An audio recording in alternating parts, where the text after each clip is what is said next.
Autogeek.net has everything you need to keep your vehicle looking its best. Mothers, Meguiar's, Wolfgang, Diamondite, 3M, Pinnacle, and more. Autogeek.net carries over 60 brands. Autogeek's selection is huge. Our prices are low. Our expert staff can answer any question you have, and we ship right to your door. Autogeek.net. We are car care.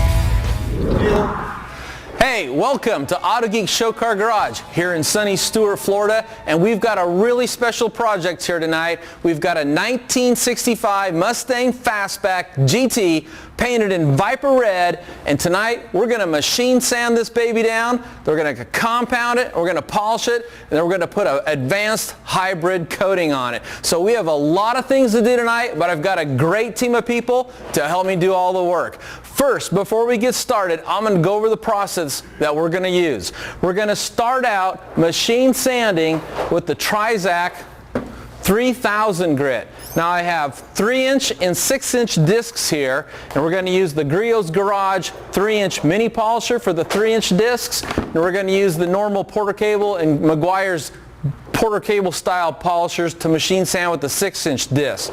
After we get done sanding with the 3000, we're going to resand using the new 5000 Trizact discs, and I have that both in 6-inch and 3-inch. You can also get these in 5-inch, but we're just going to stick with the 3 and 6 tonight. After we get done sanding all of the horizontal surfaces, then we're going to come in and we're going to compound all the horizontal surfaces and take out our sanding marks, and for that we're going to use the brand new Meguiar's M100 Pro Speed Compound. And for this we're also going to be using it's a wool polishing pad. It's not even a cutting pad, so it's not super aggressive, but I've already done a test spot and it pulls those sanding marks out just like that. After we get done with the compounding step, we're going to come back and we're going to machine polish using the Flex 3401 with orange hybrid cutting pads, and we're going to use the new SONAX fine abrasive paste. That's going to take out any swirls left by the compound and the wool pads on the rotary buffer. After that step, we're going to repolish again using the Porter Cable style DA polishers, white polishing pads, and the new SONAX Nano polish. And that's just going to maximize gloss and clarity and make sure we've got a flawless base to apply the coating to. When we get done with all the polishing, we're going to chemically strip the paint, and then we're going to apply the C1 crystal lacquer from G-Technic. So that's the products and the process we're going to use tonight. And to get started, we've already done some of the sanding in the back just because this is a fairly complicated procedure and we don't want to spend all the time on video doing all the sanding.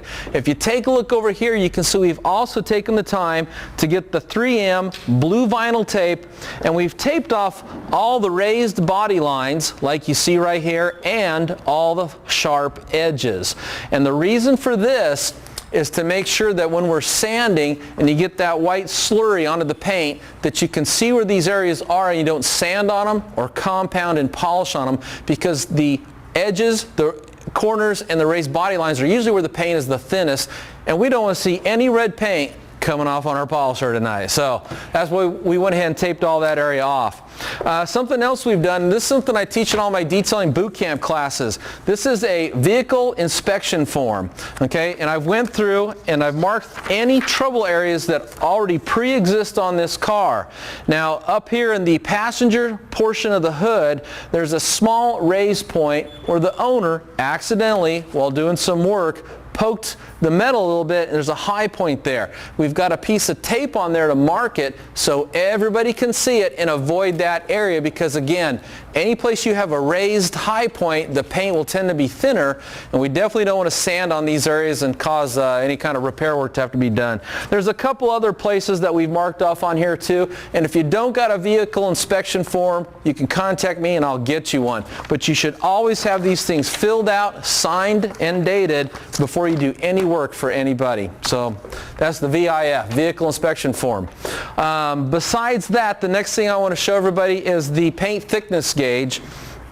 And this is a Delfesco Positest paint thickness gauge. Now I have the painter here, and I'm going to introduce him in a second, and we're going to talk about the paint job. But just real quickly, a lot of people are interested in these tools, so I'm going to show you how to use it.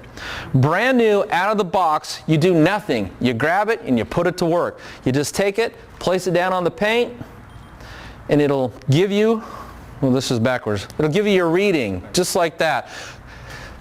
And that actually turns it on. So just sticking it right onto the paint turns it on. And I can tell right now this needs to be calibrated. So to calibrate it, all you do is take the buttons on the side, there's one on each side, press them 3 times in a row, 1, 2, 3, and it'll put it through its automatic calibration test. This thing was working fine before, so someone was playing with it, weren't they? Okay, so now that it's calibrated, now let's come down here and measure the paint. 13 mils, 11 mils, there's 11.5 mils, 11.3 mils, 11.8 mils. So what this tells me is this has a fairly uniform layer of paint throughout the entire finish. A couple other cool things you can do with this is you can flip the display just by pushing one side button one time, and that's handy for going around the side of the car and taking readings without having to flip the thing around so you can actually read it. You can also switch it over to microns. So that's how easy these things are to use, and what I use these for is what I call the big picture indicator. I want to take this tool, and before I do any compounding, polishing, or in this case machine sanding to a paint job, I want to make sure I got enough paint to work with. And by using the Delfesco Positest paint thickness gauge, I can quickly tell how much paint is on the car. And if I saw something in the readings of, say, 5 or below in a custom paint job, I start to get a little bit worried. As soon as I see it bouncing over 10 and higher, and up on the roof we're in the 24 mil range, I know I've probably got plenty of paint to work with, and to me that's that big picture indicator that says, yes, this car's going to be safe to work on. So anyway, that's the Delfesco Positest paint thickness gauge. Now I want to introduce John first. John, you're the owner. Kind of step in here. And why don't you just tell us a little bit about this car, maybe how long you spent building it, and where did you find it originally? I went up to Ocala. I found this in a barn. It had been sitting for 26 years, and I brought it back home. And it took me about 18, 20 months to restore it. I got it to that point, and then I brought it to my shop where Scott, he painted the car for me. Okay.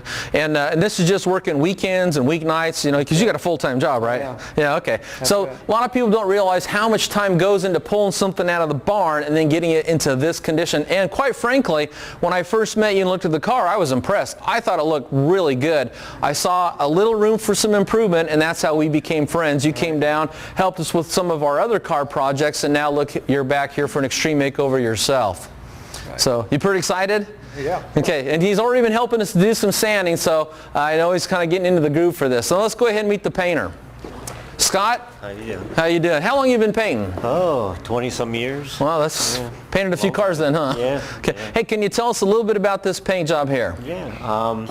John had it stripped all the way to bare metal, everything. Is that how you like it when you get a car like this? Yeah, something like this. We wanted to start with the bare metal. And that way you know any previous body shop, whatever they've done, it's obliterated. And it's not going to be a headache down the road, is it? There's a lot of new panels on it. We used a high build epoxy primer, and that way we were able to block it out. And that's why there's quite a bit of millage on it, because there is quite a bit of primer underneath the car. There's 5 coats of Chroma Premier base coat. And that's the Viper Red. Yep, that's okay. Viper Red. And then there's 4 coats of clear on top of that. Okay, now I know from working with painters over the years, 2 coats from one painter could be as much as 6 coats from another painter, vice versa. When you lay down the coats of clear, are you laying those down pretty heavy and wet, or misting them on? How would you describe it? I kind of cocktail. I make whatever the temperature is, I go with that reducer, try to cocktail it as best I can to get the best flow. I use a 1.5 nozzle.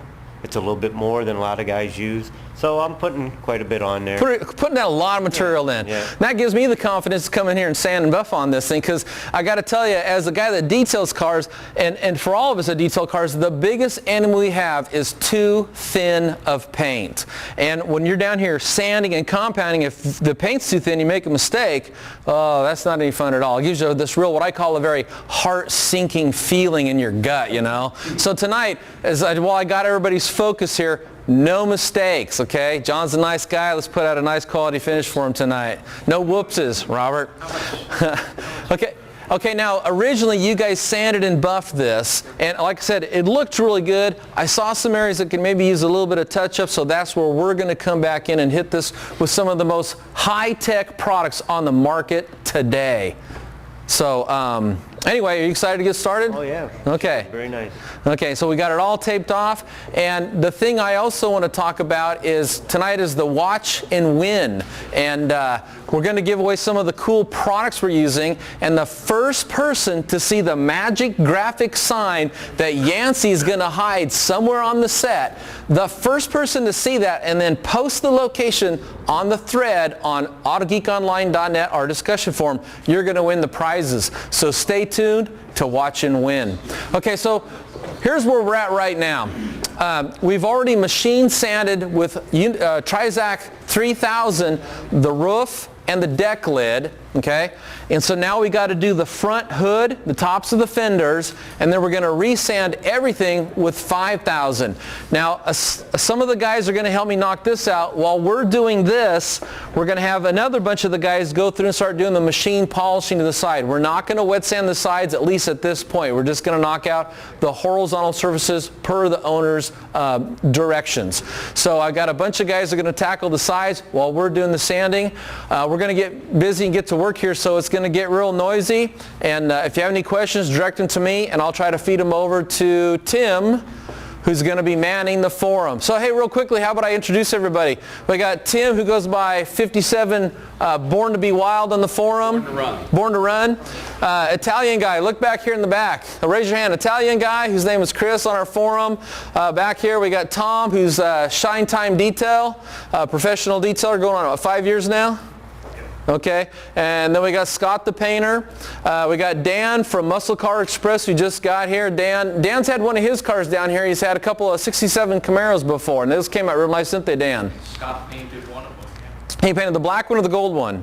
Black. Okay, yeah. Gold one was done a long time ago. Long time.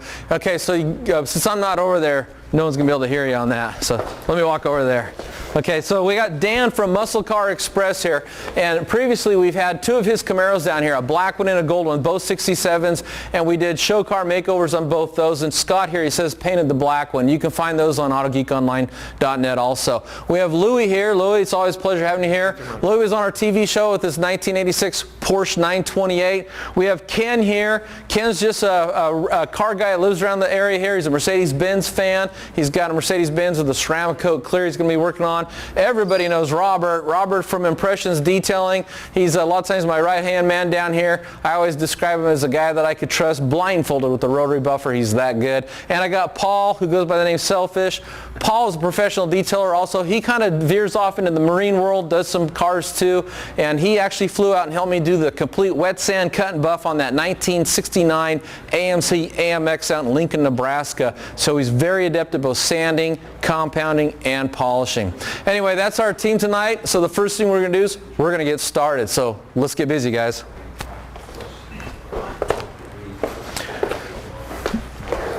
Okay, first thing we need to do is we're going to jump up here with 3000 guys, and let's go ahead and get a couple guys with the peanut polishers, and I want you guys to edge it. After it's edged, then I want you to come in with the big dogs and just do the cleanup on the major panels. Back here, guys, we're going to switch over to 5000, and we're going to be very cautious of this area back here, and we'll go ahead and do the sanding on that. I have somewhere here, I got another box of discs.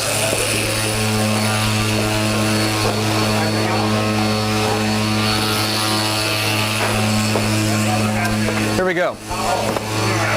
These are 5000 right here. So you guys are back here with 5, and we're 3 up here. Let's go ahead and put all new discs on for this too.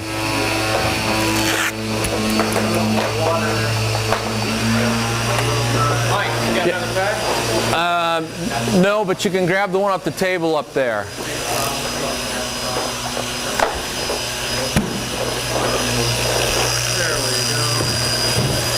Yeah, here you go. Here you go, Chris.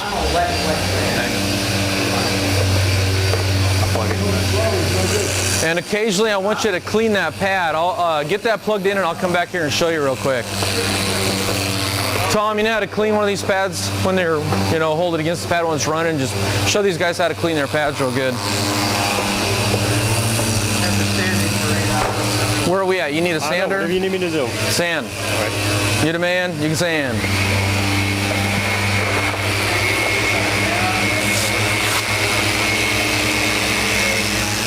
Make sure you use plenty of water, guys.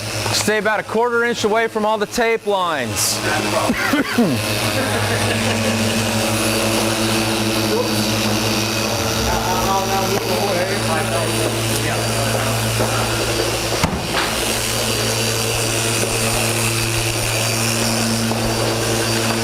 Again, there's sander going up here.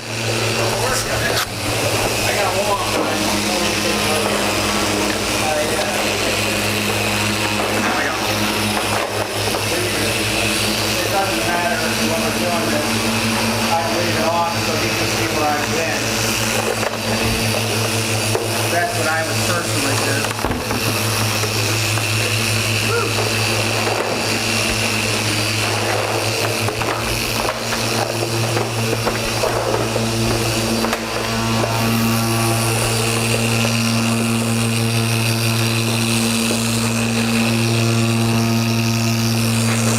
Okay, so this is P3000 right here. It's a brand new disc. One of the things about the Trizact disc is when you turn this on, they actually start cutting right away. There are some discs on the market that have a little break-in time before they start to cut, kind of a little safety feature if you're not familiar with sanding. This is a Griot's Garage 3-inch mini polisher. I have the 3-inch backing disc here. I have a foam interface pad. That foam interface pad makes the sanding a lot smoother, also makes the sanding a lot less aggressive. And then to use this, I'm going to turn this down to the 2, and I've already got some clean water from just a spray bottle here. I filled these up earlier. Once I kind of got a feel for it, I'm going to bump this up to the 3. And that's the 4. Then you just want to start taking and moving this. And what's nice about this is they're really easy to control. You want to keep that pad rotating. There we go. My pad's not rotating. I think he was trying to film there a little bit in front of you there, buddy. That's okay. So then all you do is you just want to follow this tape line, and I'm asking all the guys to stay about a 1/4 inch away. You want to keep that surface wet at all times. And as you can see, this slurry coming off, what that slurry is that's actually clear coat paint.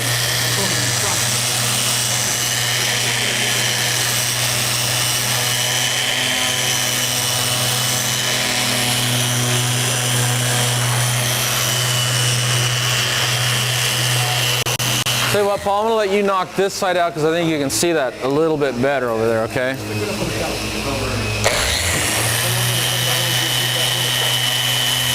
And then all we're doing is we're making about 6 to 8 passes for each section we sand. There you can really see that white slurry coming off there now.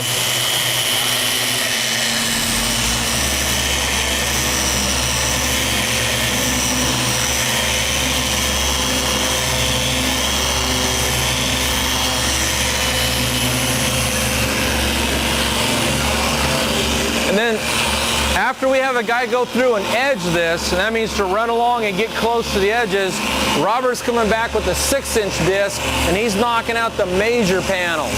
I always call this majoring on the minors first, then majoring on the majors second.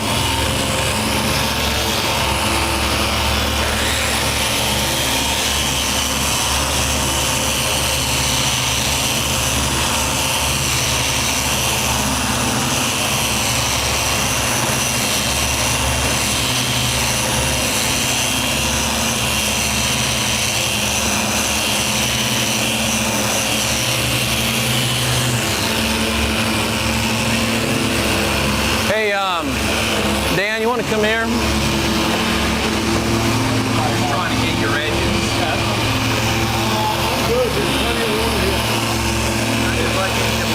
Could you do me a favor? Get some of that fine line tape and hit that edge for me. Where is it? It's over there on my roll around car. You got to get both sides too. That got missed somehow.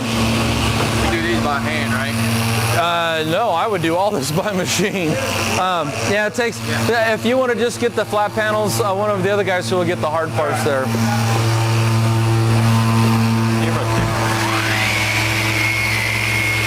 Perfect, yeah, spread your product out.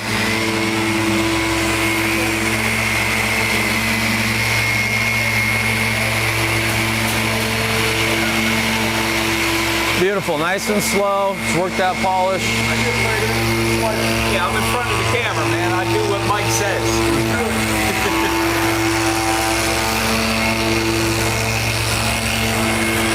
Want to check, make sure we got no scratches.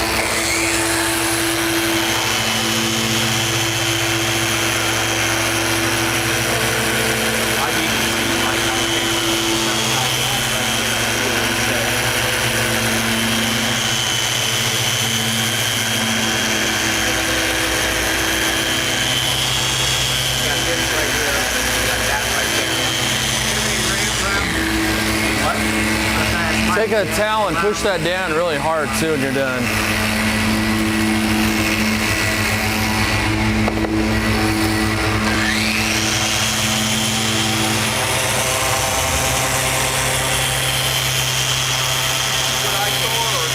I'm just going to go over it again. Yeah, please, yes. Somehow that got missed.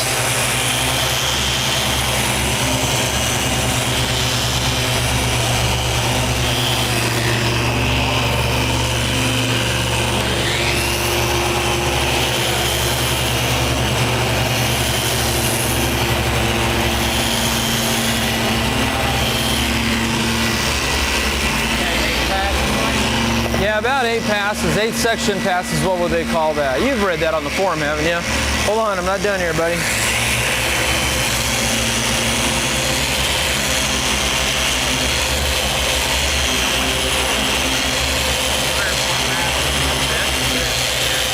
you can always look after it's sliced off the street. You'll tell if you're knocking it off. You're supposed to get red on the sandwiches? No. Not funny, Robert. Clearcoat, huh? Do you have any brown spots? I can go get some. I don't. Well, yeah. Well, then.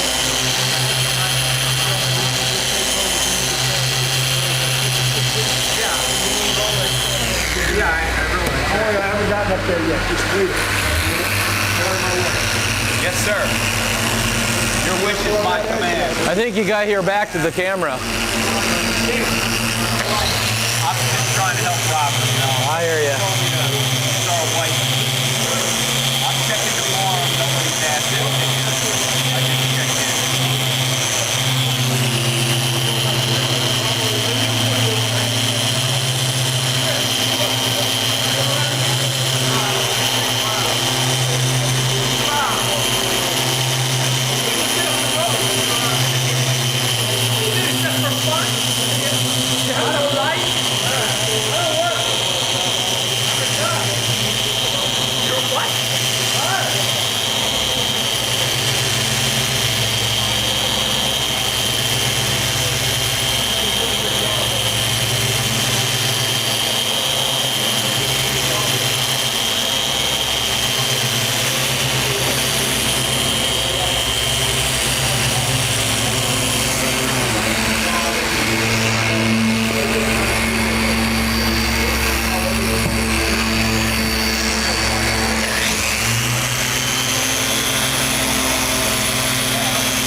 Hey guys, just remember to Not you.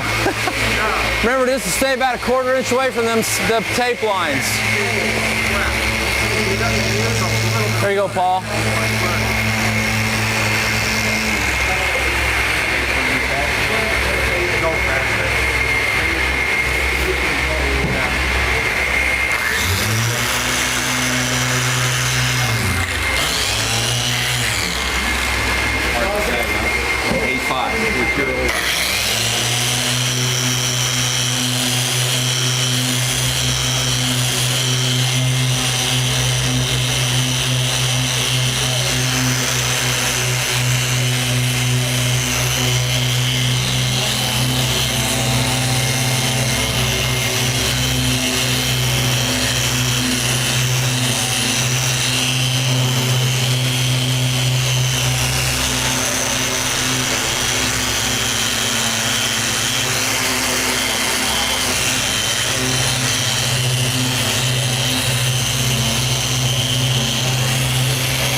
How we doing over there, Paul? Huh? How you doing over there, buddy?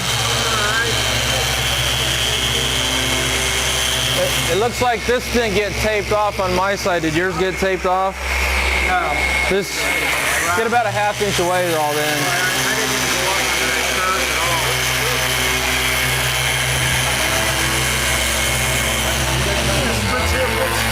I don't know. Oh, sure. Not me personally, but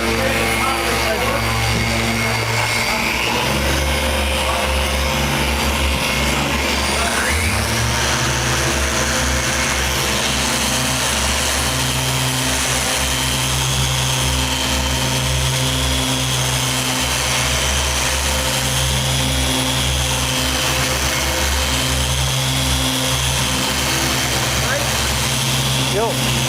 white towel. Underneath the cart back there in the pad cleaning cart.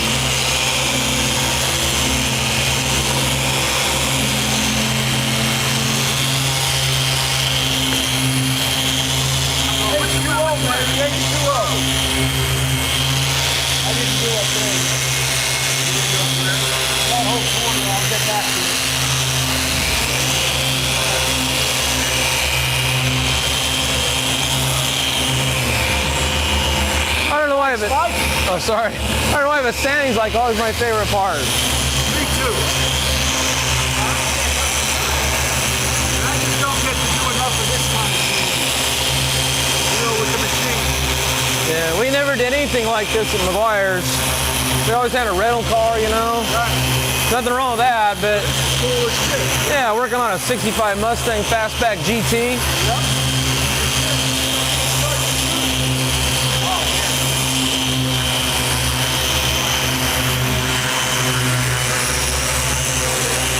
It's your chance to be the hero or the zero, huh?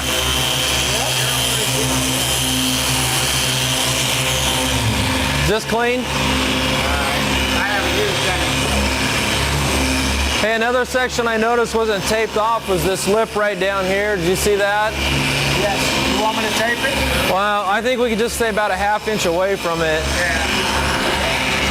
Tip?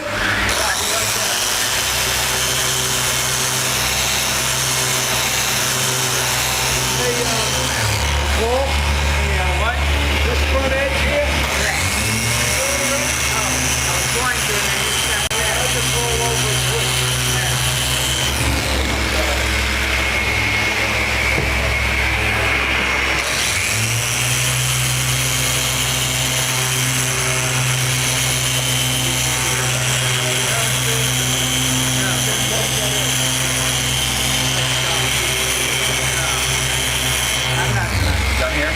I think so. Let's go ahead and wipe off and check it out.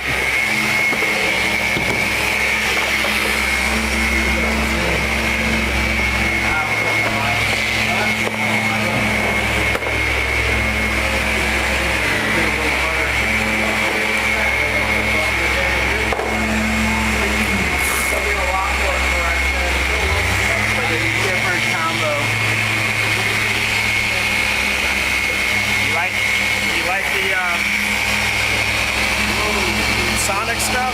Compound? Yeah, it works good. That's not a compound, that's just a polish. You got two of them, right? One's a fine polish, one's a medium cut polish. I don't know if I'd call that a compound. Yeah. It's not that aggressive. It's not really very aggressive at all. Yeah, that's why I didn't want anything aggressive. Yeah, I want to stay safe. Look out, Tim. See, I didn't hit it hard up there. Care if I get this section? Oh, baby, go right ahead. We're gonna break this thing in a little bit. Woo. This pads I think about worn out. Yeah, that's the major thing I've always noticed about Trizact versus Unigrid is the Trizact cuts instantly. Unigrid, you got to break that medium down. Kind of a good thing if you're brand new to machine polishing because you get kind of used to the whole sanding process before you're actually doing any sanding. I gotta be a little bit careful because I've already sanded and compounded this section right there once. Now you got all the way to there, right? Here's a little white spot here. Yeah. But I need to hit up by that line with a couple of threads. Did you do the hood scoop? I didn't. Paul did it with the small. I didn't know if you wanted to put the line in the middle. Nah, let's just leave it as it is. I don't see any cracks. Let's make sure we hit it with 5,000 with the big guy though.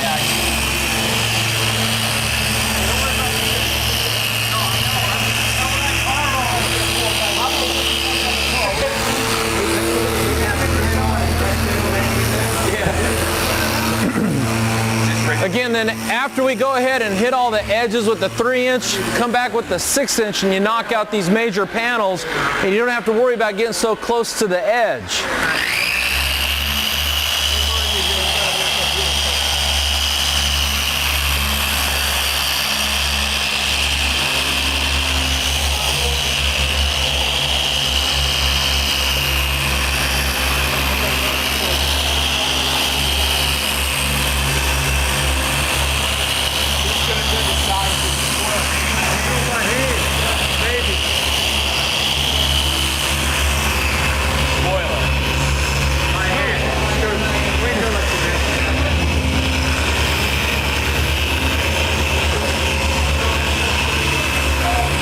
Okay, let's just take a moment when you get that done and give this a real good inspection. One of the things I always like to focus on is anytime you're at a car show, the panels that people look at the most are the flat horizontal surfaces, especially panels that are waist high. So a hood like this is called a gloss panel. That's what everybody's going to look at. So it's not that you want to discount any of the other panels, but you really want to put a lot of focus and attention on the panels that are going to get a lot of eye scrutiny from people at the car show. And this car is going to be on display, not this weekend, but next weekend.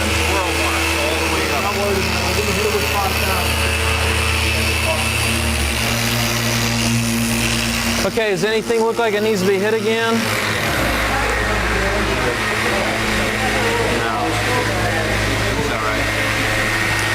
I guess after 5,000 goes up. Okay, so what I'm going to do next is I'm going to take this off. Big scratch right here on the middle. Oh, yeah. I wanted to get it out of here. Well, I went right up to the tape and there was a really long scratch right here. It was pretty deep here. No, this tape is nice, but I don't want to go over this with it. Now.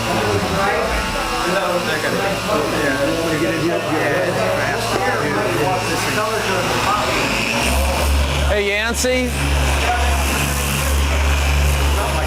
Try to round those things up. I'm just rolling this up. Well, the good news is we only got to do a light sand. So what I've done is, down here we've got a couple curved areas that we got to, I'm talking to the camera, we got to be very careful here. So all I've done is I've taken my 3000 Trizact, and you can use these by hand also, and the foam backing actually gives it some support. So I'm just going to come down here and just lightly sand this by hand, and then we'll resand this again with the 5000. Keep in mind, this car's already been sanded once before, so it's not like we're trying to knock down major orange peel, surface texture, or other defects like DIP, dirt and paint. We're just going to come back in here and clean this up a little bit, remove some of the sanding marks that were left behind from the first procedure, and then remove all the swirls.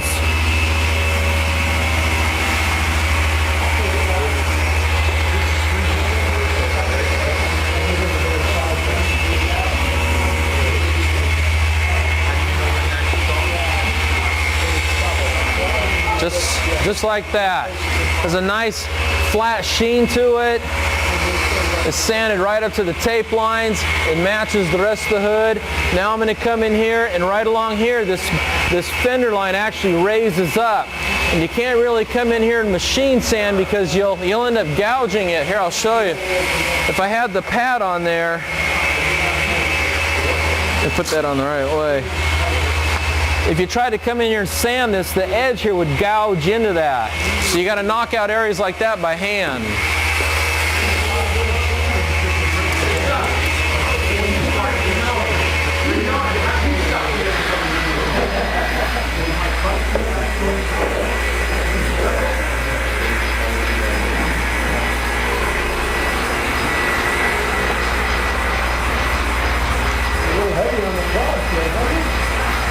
Not anymore, it's on the car.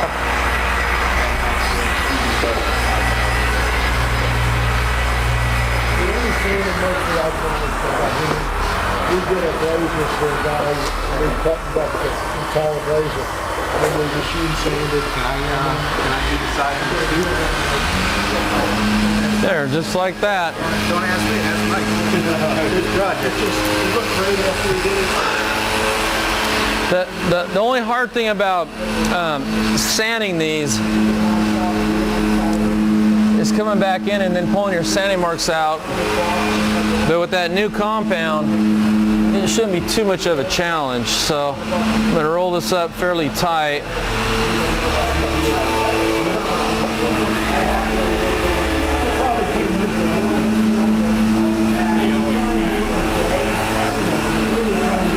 There we go.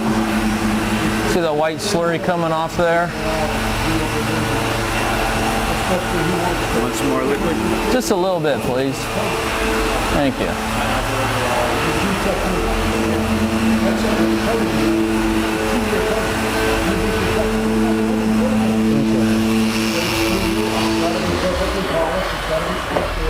Does that look? Looks good. Looks good.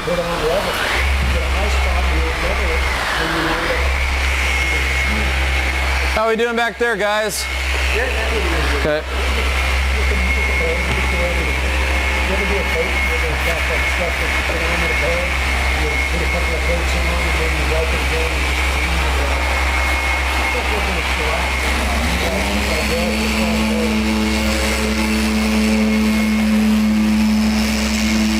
What are you for 4,000 on the roof?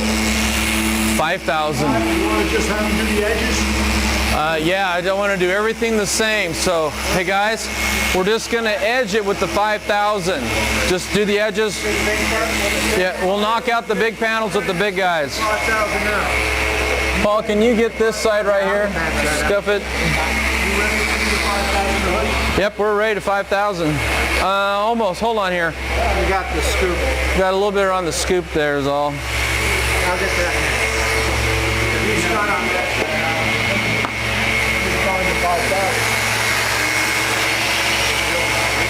It's over here. I'll get some.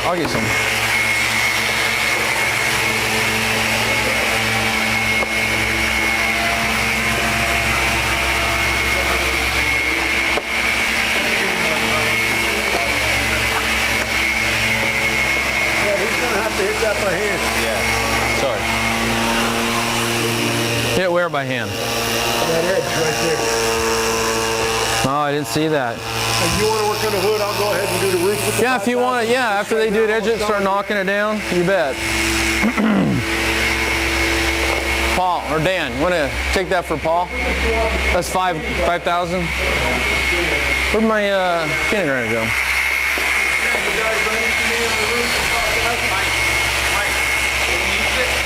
This is for Paul.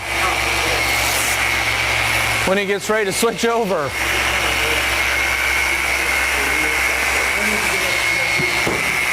How you liking that 3401 there? And that 5-inch pad makes it a lot easier to control, doesn't it? Let me see where Yancey's at. Hey Yancey, maybe we should walk around and kind of, I'll tell everybody where we're at real quick. Hey guys. Hey guys, I want to kind of bring the audience up to speed here. So we come back here. Come on in here. You're not going to walk away. And John. So back here you've got all the edges done with 5,000, right? Okay, so now Robert's going to come. Well, he's going to start out up here, or he can come back here. And actually, you can actually see there's a difference in sheen from where they've sanded with 5,000 and where the areas were sanded with 3,000. It's almost, I mean, it's very apparent. The reflections from the overhead fluorescent lights are starting to reflect like the paint was polished where we hit it with 5,000, yet it's still dull and sanded where we hit it with the 3,000. And the point of that is a lot of guys in a body shop or even a detail shop situation, they used to think finishing out a 1,500 and even 2,000 was high. And then 3,000 grit came out and everybody thought that was high. And now 3M has these 5,000 grit sanding discs, and when you're done sanding with them, it's starting to polish the paint. And the best news is now when you come back to compound that out, you can remove the sanding marks quickly, so you're not spending a lot of time with the rotary buffer on the paint, plus you're not going to heat the paint up. Damp sanding with water is cool, and if you're only sanding for a few minutes for each section with the rotary buffer and a wool pad and a compound, you don't have enough time to generate any heat to heat the paint up. And heating the paint up is actually not a good thing. For years I've read on the forum where guys will say, well, you need to heat up the abrasives to break them down, and that's actually not true. Abrasives, well, diminishing abrasives break down with pressure over time. Heat is an unnecessary byproduct. The longer you keep the surface cool, the better the paint is going to be. And now with new SMAT abrasive technology, that super micro abrasive technology where the abrasives don't actually break down, well, that theory gets thrown out the window anyway. So with 5,000 grit, we're able to come back, remove our sanding marks without generating heat. And typically, anytime you're in about the 180 degrees range, we call that destructive paint polishing. Now, paint will reach 180 degrees, black paint out in the sun on a hot summer sunny day. But there's a huge difference between paint sitting there in the sun by itself coming up to 180 degrees and paint having an abrasive shoved into it and being mechanically heated up. That's destructive polishing. So anytime you can buff cool, you want to buff cool. Anyway, so that's where we're at so far. We've sanded this entire back with 3,000 grit. The guys have come back and edged it with 5,000 grit. And now Robert's up here with the 5,000 Trizact on the Meguiar's G110. Also notice he's using an electric polisher as a sander. And a lot of people would be concerned about a shock risk, but the term damp sanding means you're only using a little bit of water. You shouldn't have buckets and buckets of water everywhere. You're just using a little bit of water. So with a little bit of common sense, it's completely safe.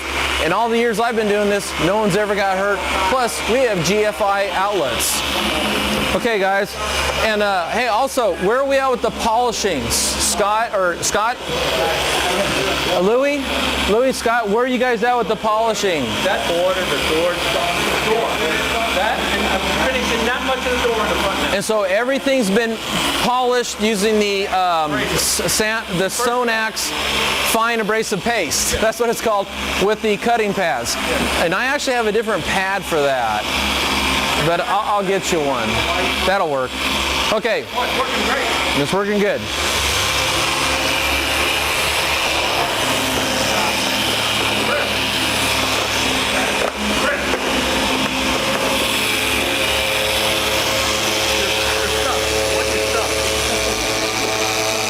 Isn't that looks good, John. One thing I would say is you want to go a little bit faster, because when you're keeping that sanding disc in one place as you're moving it slowly, it's taking a lot of paint off.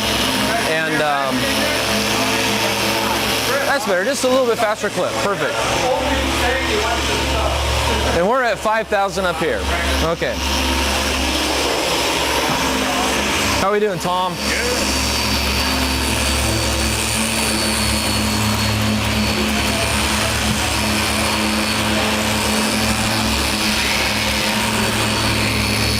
I have no power. This one you gotta run real fast. Sure. You know, I love doing these projects, but it is kind of an art form just managing all the extension cords. And for me, they're definitely a trip hazard.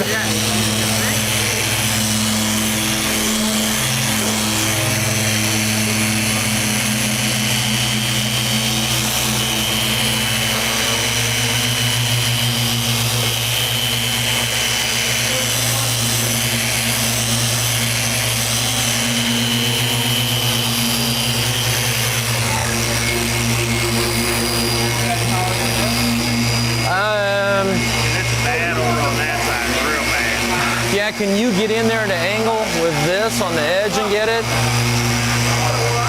That there is a rubber. Yeah, shit. We don't want to mess that up. For now, let's let it go. And I'll have John come back, and we can always do that by hand when we're not doing video, just because it's time consuming is why.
I just got sprayed. Done?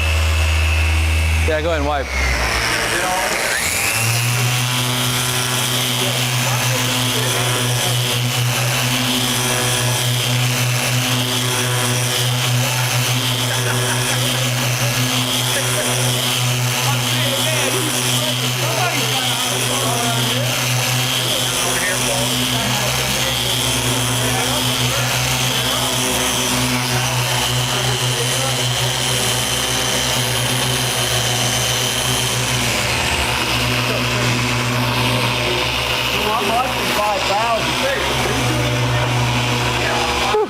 How are we doing? Question, Mike. Yeah.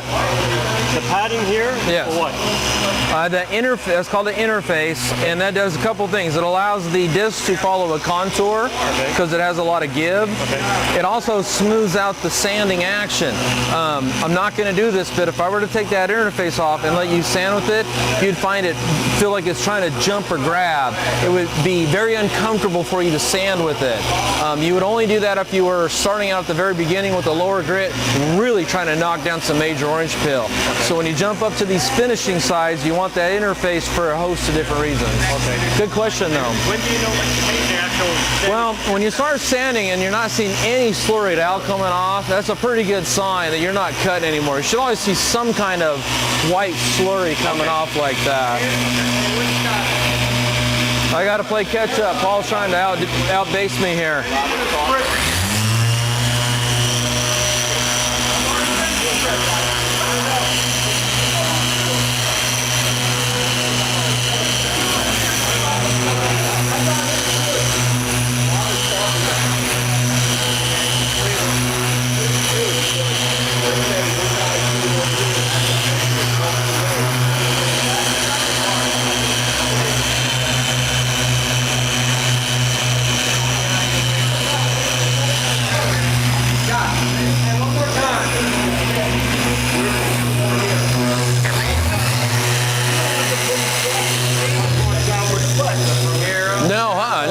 No, we're using rotary buffer for that step. Yeah.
Where did you go up to, right? Here? I came all the way up the hood for you. No, I came up to... You went up this? Yeah. Okay. I just came up to where you stopped, so... Good enough. Yeah. Wanted to make sure I knew you were busy, so...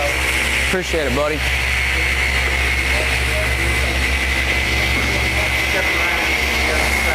Well... My cord will be behind it.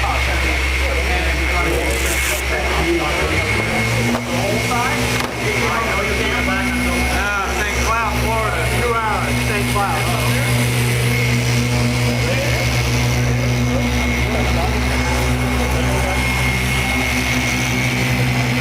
Just for this? Just for this?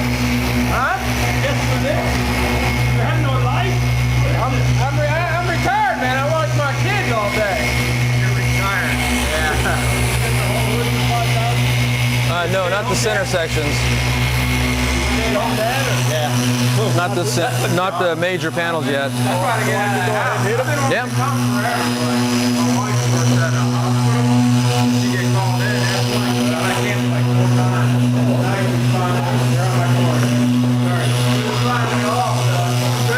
You want to just switch out to another cord?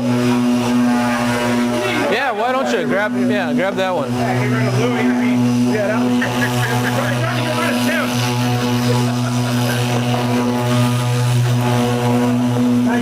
Oh, wait, I brought it in here.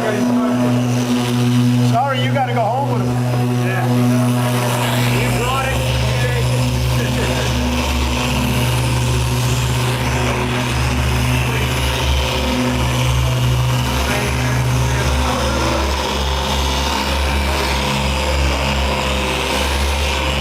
Fastest way for floor removal. 5,000? You see how that flex took the scratches right out of the back. 5,000. Did it? Yeah. The thing about that is, though, is I set up the parameters of what we're going to do. We're going to do them. Well, in this situation, right. Yeah. But, essentially, Heck. it eliminates one step, the whole step. Yeah, theoretically. World, you know what I mean? Yeah, theoretically, we could have pulled sanding marks out probably with a DA, quarter cable. They did well, right. One of the things I personally wanted to do is I wanted to check out that new compound. Yeah, I do too. I haven't tried it yet. You know, A lot of guys that have, but I haven't. Have you already tried it other than the one spot? no, first time tonight. It buffed really good. The other thing is and I know you know this, but even if you can pull sanding marks out with a DA or a Flex 3401, it's always going to be a lot faster to do with a rotary buffer and a heck of a lot more effective and thorough. So I don't mind spinning all day doing a job, but if I can do it faster, sides look good. Yeah, someone was standing there. It's like Tony Bono wrecked into a tree that killed his skin. Yeah. You know how many people get killed? Hey guys, I think we're getting to the end of the sanding. So what we want to do is make sure everything is wiped off surgically clean on the horizontal surfaces, because we don't want to take a chance of getting any kind of abrasive particles trapped between our wool pad and our compound and throw in unnecessary swirls. And then the sides, we got to switch over and start doing with the polishing pads, and I need to go get a few of those, so I'll do that right now. How come with this compound now, instead of like some weed, You're not using a compound. It's a medium cut polish. compound, you always use the wool pad? No, not at all. No, you can use a compound with different things. The type we're using today was specifically formulated for a wool pad. So a lot of people out in the world will tend to do things their own way, but a lot of times I always try to show the product as the manufacturer intends it to be used, because my job is to stay on message, not go and do my own thing. I'll guarantee you when I'm on my own, I try a lot of other things just like you guys. But you have tips that you've given us. I know the Oh yeah, but yeah, we're going to use a compound to pull the sanding marks out. Look at this. This doesn't even look. It doesn't even look sanded, does it? It's crazy. No, it looks like it's ready to be. It almost. This probably looks as good as some hack detailer's work. Hey, don't talk about my wife's Porsche like that. The Porsche didn't look this bad. So Robert, is everything been hit with 5,000 back there? Major panels? The roof is all 5,000. I'm just going to do the center of the hood, the roof, the spoiler. Perfect. I've knocked all this stuff out. I'm going to go grab some polishing pads. I'll be right back.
Hey guys, for the guys that are going to be doing the machine polishing to start with, these are the pads we're using on the porter cables, the Griot's Garage, and the Meguiar's G110s. I'll put them back here on this table. Now this is for the Nano polish, Nano exactly. In fact, tell you what, Now do you have a 4? Because I'm using a 4 for these little, for all these things on the side. we're switching over to DA polishers, so we're not gonna need that for that. Okay. Just go ahead and make sure you lubricate the side of the pad a little bit and maintain pad rotation. Yep. Okay, let's see where we're at here. Looking good. I mean, I look good when I got here, but a lot of cars look good when they get here, but they look better when they leave. Isn't that the whole point? That's the whole point. I have not seen any car Robert's just a sanding madman over there. not leave better. Do up there underneath the, like I asked you to? I told you to. You put that. I gotta get that. Okay, so they're like 4-year-olds. No, 2-year-old and 4 months old. Going on 10 on. I'll get it. I'll get it. I'll get it. Dad, I'll get it. That's the boss. Hey, I have a 2-hour drive. I used to drive down south like that before.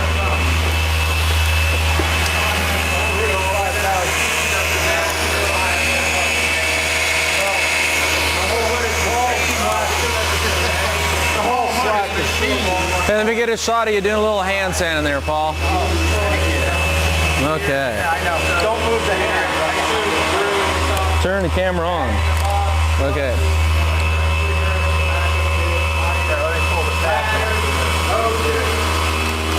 Got it.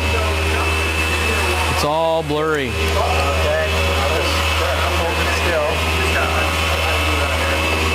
My camera's just worn out. I got it. Perfect.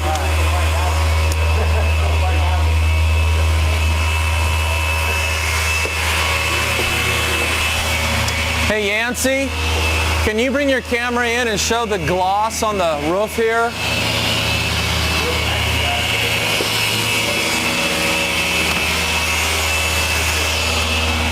And what I want to show here is at this point, just to look at the hood. Now this has been machine sanded with 5000 Trizact, and the reflections coming off the wall and off the ceiling are almost crystal clear at this point. Like, can you see me?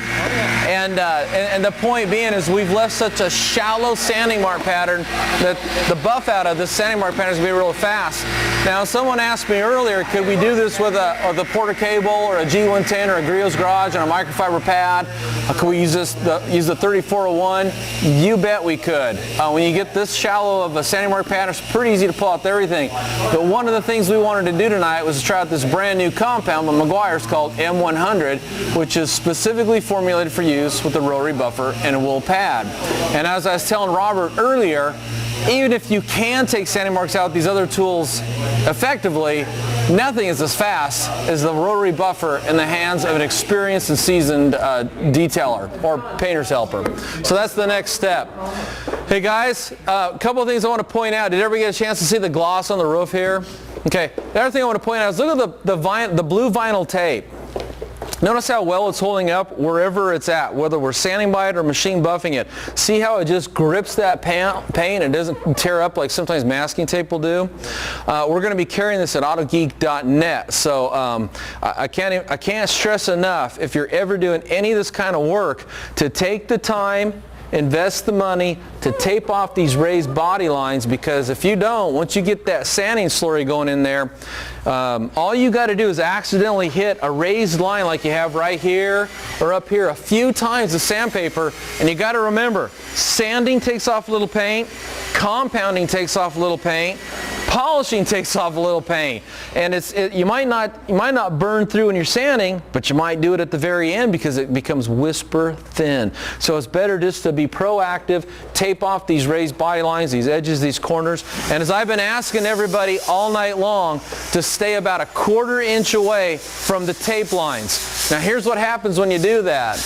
When you try to stay away from the tape lines, you still kind of flutter into them, so those areas do get sanded and buffed out. And for anybody that says, well, hey, what about the paint that's under the tape? Well, you know what? These things are by edges and raised body lines. The paint tends to flow out and be a little smoother in these areas anyway. So by the time we're done compounding, putting the wax on, and you stand right here and look at it, you're going to see a flawless show car finish. If you ever want to get into these tight areas and do that kind of intricate work, and it's your own time, feel free. If you could get someone to pay you to it, I call that precision detailing, hey, go for it. But what we're doing, we're using 1/4 inch and 1/8 inch tape, and I guarantee you by the time we're done, it's going to look fine. And just to share something I do, when I go to a car show, I walk around, and if I'm looking at a car show, I look for orange peel, and usually on a true show car, you won't see any in the major sections of the panel. But if you look carefully and you start getting up to the edges, you'll see that orange peel kick back in. So this is normal procedure for just about any shop in the world. In fact, we're doing more high quality work here than you'd ever get in a body shop. Just the quality of the sanding discs, the quality of the compounds, the quality of the pads, the quality of the tools, everything is the best that's on the market right now. So this is where the action's at. What do you guys think? You guys looking pretty good? Yeah, good. Okay, so just before we got everything quiet, here's where we're at. The sides of this Mustang have been machine polished using the Flex 3401 orange hybrid cutting pads and the new SONAX, what do they call it? Fine abrasive paste. It's kind of a funny name for a polish, but it's called fine abrasive paste. The next thing we're going to do is we're going to start compounding the horizontal surfaces. The guys that have been polishing on the sides are going to kick in with the DA polishers like the Porter Cable, the Griot's Garage, and the Meguiar's G110. They're going to switch over to white 5.5 inch Lake Country flat pads and the SONAX Nano polish. So we're going to get the sides finished out, and then we're going to compound the horizontal surfaces. After we're done compounding the horizontal surfaces, we then got to do everything we've done to the side to the top. And I got to tell you, for anybody out there that's watching this now or into the future up on YouTube at youtube.com/Autogeek, if you're ever detailing cars for money, you've got to educate your customer if you want to make the big bucks. You got to let them know that doing this kind of work takes time. Time is money. You know, I've dealt with some people lately that were surprised that it took a couple hours just to do some simple procedures. And normally one guy doing this in a shop, you're talking 2 or 3 days, you know. We knock these out in 2 or 3 hours because we use teamwork. So anyway, you guys ready to get back to work? Yep. So next is going to compound. Who do I got running rotary buffers here? I got you. You got any squeeze bottles? Well, no, we're just going to share this one bottle. Oh, quit complaining, whiner. And I got Paul. What's that? This got hand sanded with 5,000. Hey. Hey. None of that funny stuff back there. Paul, you're on rotary. I want to take a rotary.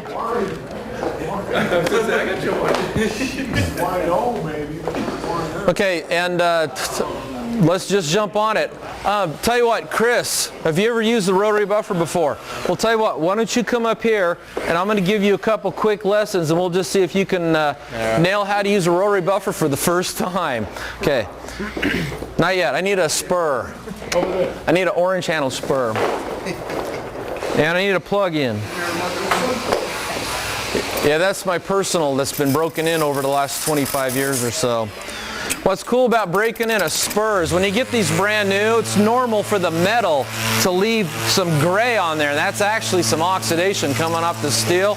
And if you look at mine, look how shiny that is. Can you see that, Yancey? See how shiny that is? Okay. I've had this one for at least 20 years. And that's just from rubbing this against wool pads and just polishing that up like a gemstone. So once I break a spur in, I like to keep it. It don't leave my sight. Do we got a cord to plug this in, anybody? This is unplugged. Here's another one. There we go. What's that now? White pads. White pads, yeah, they're over on the table over there. Okay, so tell you what, look inside the cabinet. To this corner up high. Corner up high. It's always noisy in here. That's a good thing. Okay, before you use a wool pad, you always want to clean it. That's to make sure no dust in the air landed on here, and then you take that dust, maybe a particulate that's abrasive, and grind that into this finish. So I always show you guys, lock that against your leg like this, bring it up to speed. That's about 2,500 RPM. Then take your spur and run that across there. I hit the backside a little bit too.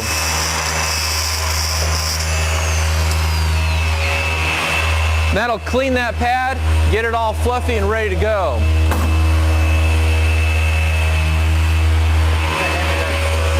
Okay, Chris, come on over here. Now I'm going to show you a quick tip. I want to face this way so the audience can see. When you look at this like it's a clock. That's midnight, 1 o'clock, 2 o'clock, 3 o'clock, and so on. Okay. We're going to pick our bead up at 10 o'clock, not 9, not 11, 10 o'clock, using the 10 at 10 technique. The way that works is you take this cord, throw this over your shoulder, and as you're looking down on this and everything's all concentric and perpendicular, you're going to have this actually touching the paint, okay? Stick this down on the 1 setting, which is 600 RPM. Have it touch down. Here's your bead of product. You're going to run that in at 10. As soon as you get past it, lay it down flat, spread it out over the area that you're going to work, then bring your speed up and start working that compound. What speed to bring it up to? We're going to run this up to about the 3, which is 1200 RPM. Who's got the compound? Yeah, I guess that's what we're supposed to do. Okay. So tell you what. You the man. Oh, yeah. Here you go. What are you going at? Oh, we got someone that wants to, we're in his way. This is Tom, time to shine detail. Shine time. All those forum names. You guys know what I say about forum names, don't you? Hey, pick it up at 1 or 2. Pick it up at 1. Yeah, make it easy on yourself. Back in the old days, you had to pick it up at high speed because we didn't have low speed. Now when you lay your bead down, you lay down a strip about the size of a pencil. You know, go ahead and wait.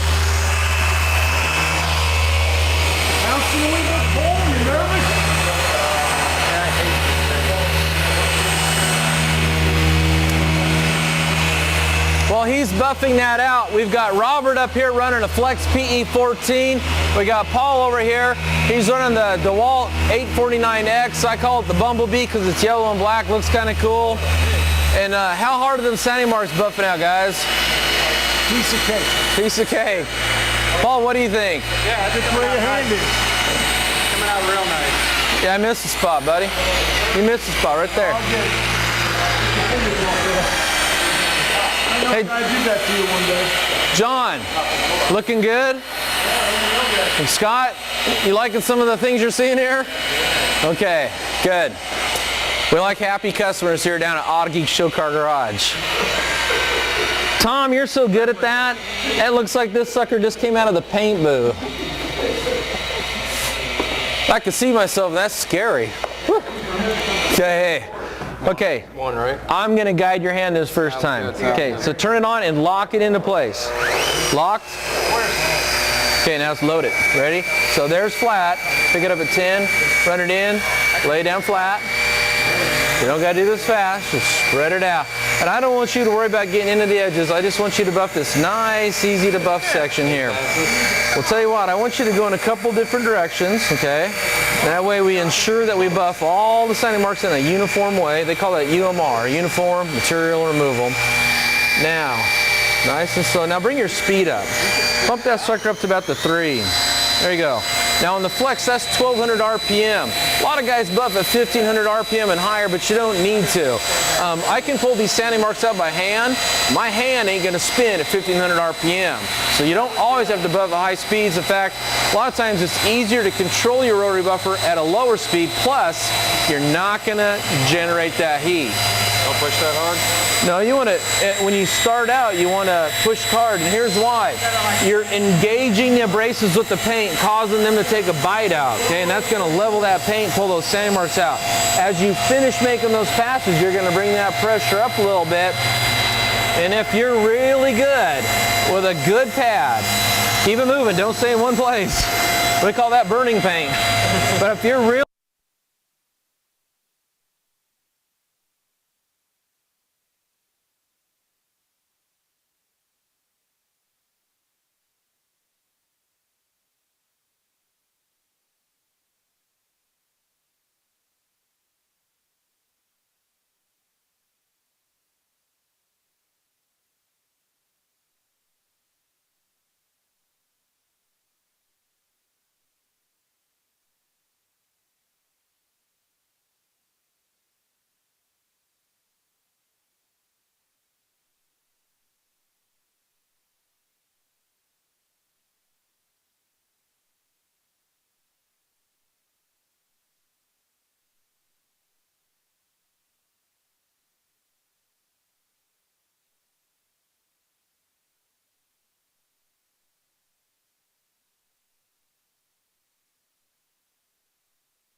That looks good, guys.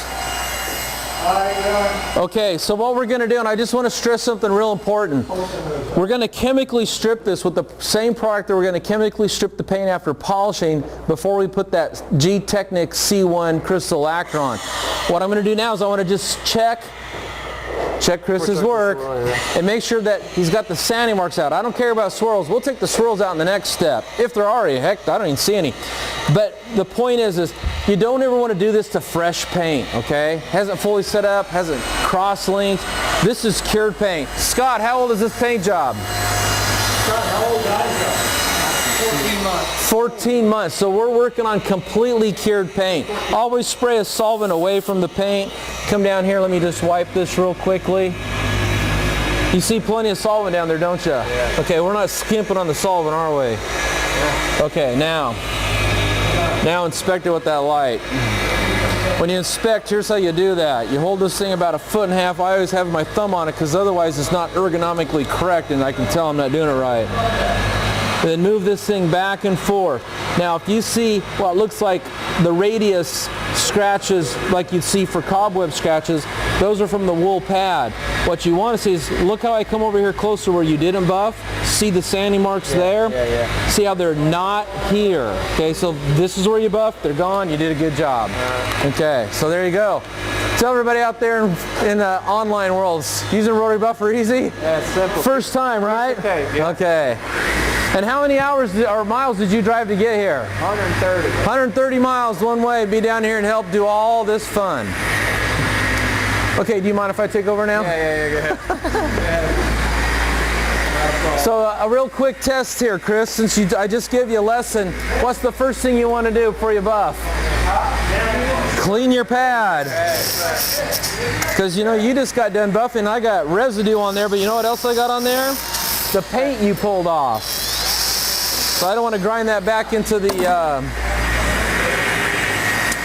finish there. That's looking good.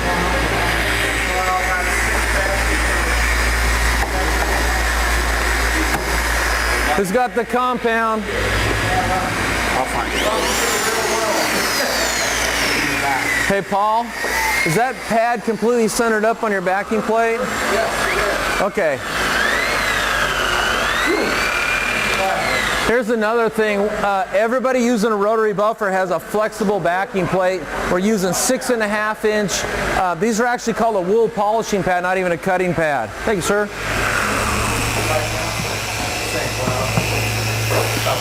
So usually what I like to do in a project like this, I like to edge it first. So just like we sanded the edges, then, and I call that majoring on the minors, then we come back and major on the majors, knock out the major panels. I like to hit my edges first, get the hard part out of the way, then tackle the easy part.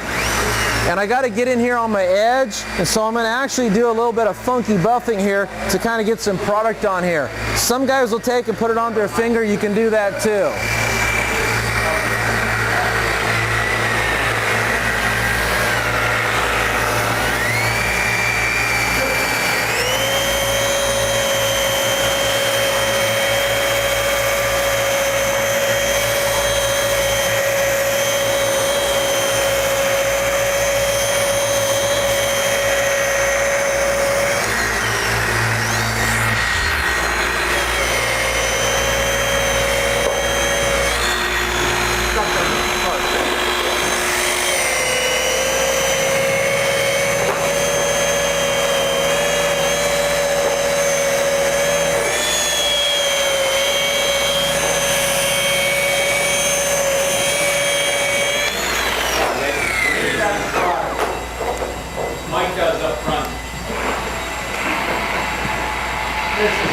Here we go.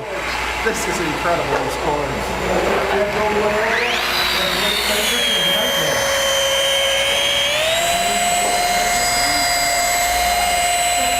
Those are called dust bunnies.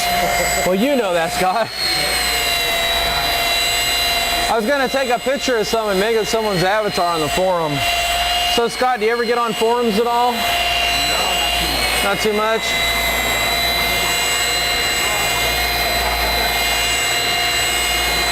I started posting to forums in, I started posting to the internet in 1994 that I can document. That was on Usenet news groups. and I've been working full-time for a living running a forum since 2002. So I get to work on cool cars and share it with the world. Pretty cool job. Oh yeah, that's one of the fun parts about working at Autogeek is, I mean, we're the big dog on the block, so when something new comes out, we tend to get it first.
Compound?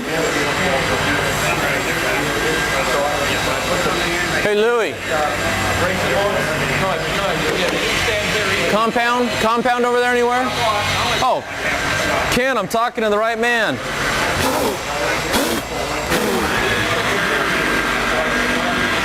Thanks, sir.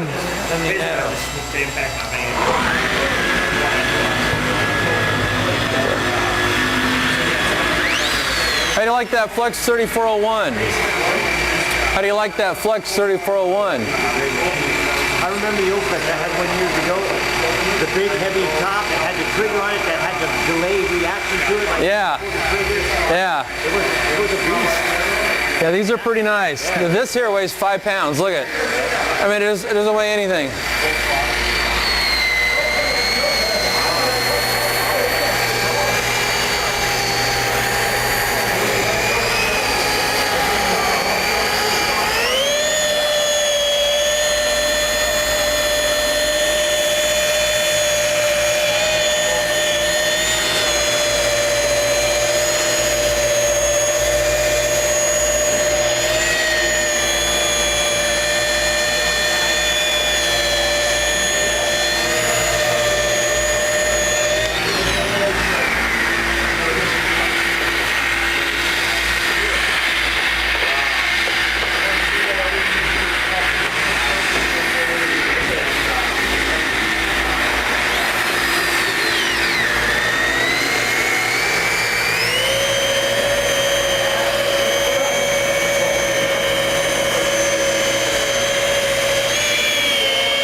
does that look, Ken? I took care of your food over here. Compound, sir, please. Those two there. You know what we forgot to do? Pepperoni off. Hey guys. Oh, forgot the stuff cloth in there. Yeah, hey, where's Ken, John? What kind of air cleaner do you got down there? Huh? Got a couple on seal. Okay. There's no air cleaner. Hey, like I used to say. Full air cleaner now. Say the wool dust bunny air cleaner.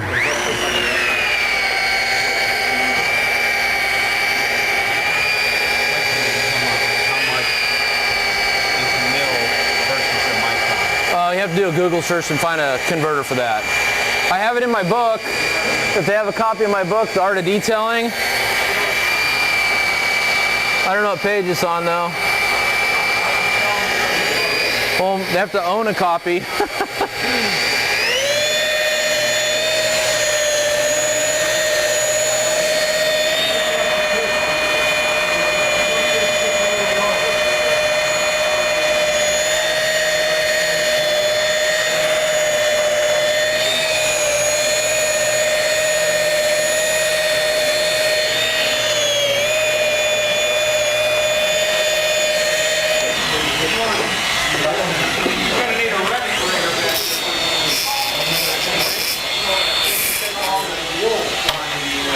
Compound man.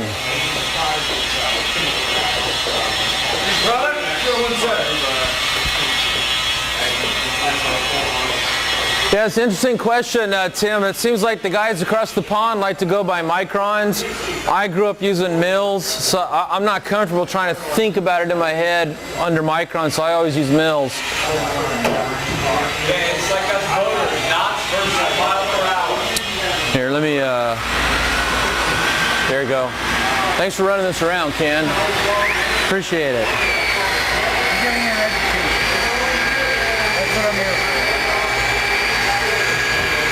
Kind of fun working on stuff like this, though, huh?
There we have a shiny racing stripe. I did the center all the way front to back.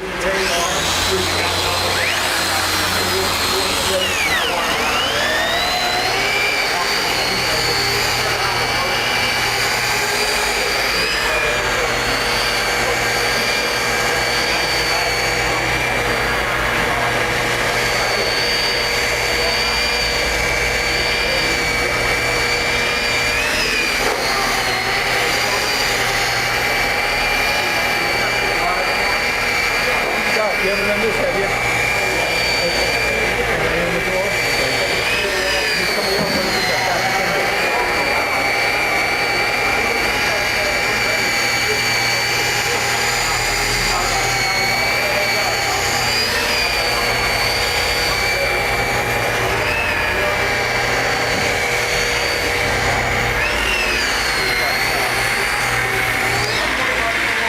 Compound?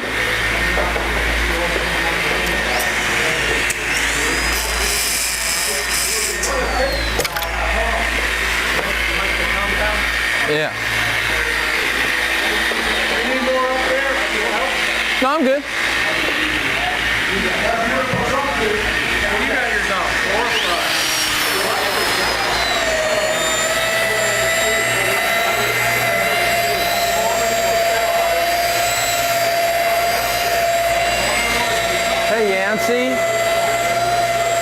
Yancey.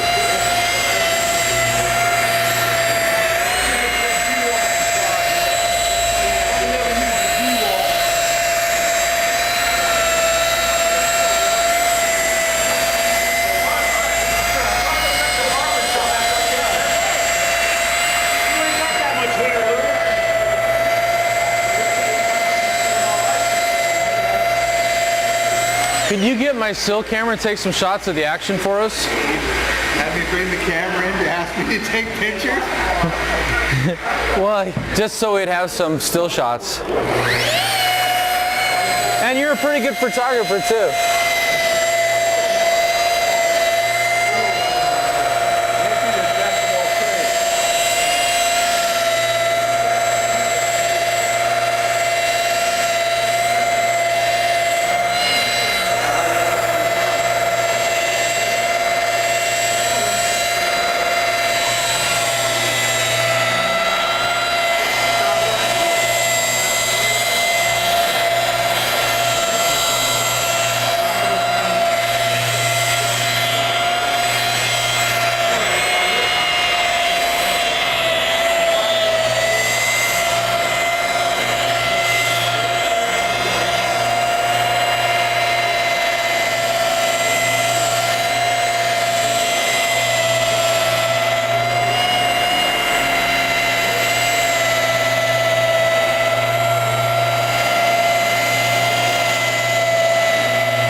Liking that compound, Robert? Huh? Liking that compound? 400, nice stuff.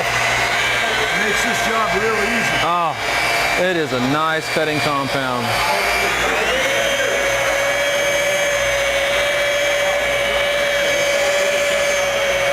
I tell you, it really helps to have a nice paint job as far as, you know, a quality custom paint job to work on to start with. I don't think you'd want to do this to a stock paint thing. No. At least not more than once, maybe.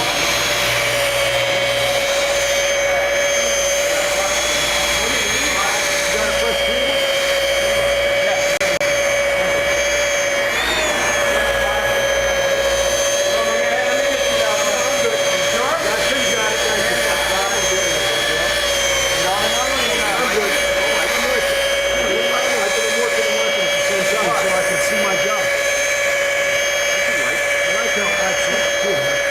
Yeah, you don't have to struggle with it. I'll take a clean one. There you go. I'm hurting for a clean one here. It's right in front of you.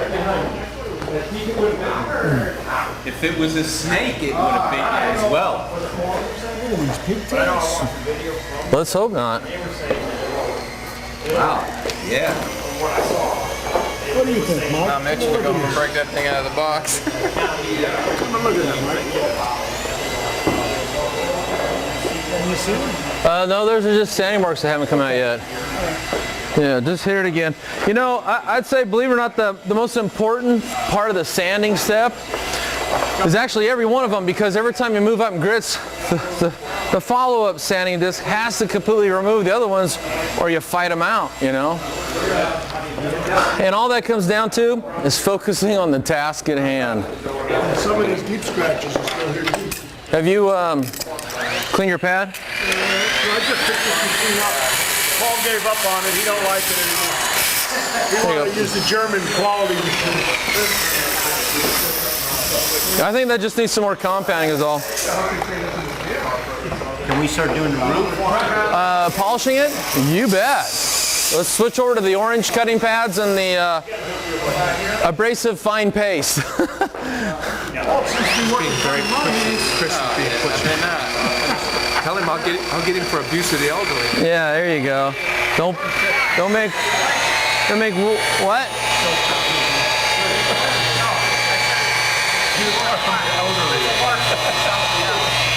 I'm just partial to these. Oh yeah, they're nice. I grabbed one myself. How do you like that wool cut polishing pad? That's nice, isn't it?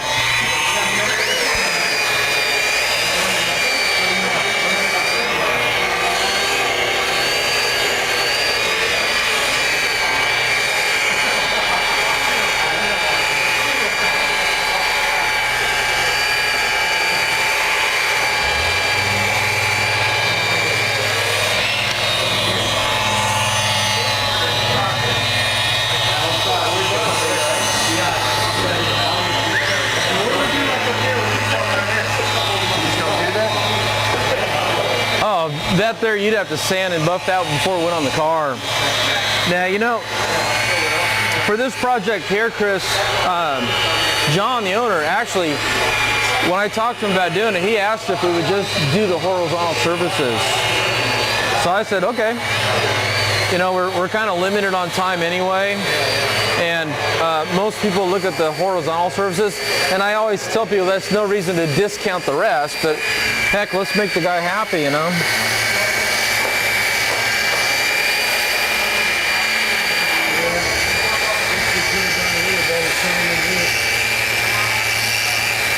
If we have to, we can re-sand that again with 5,000.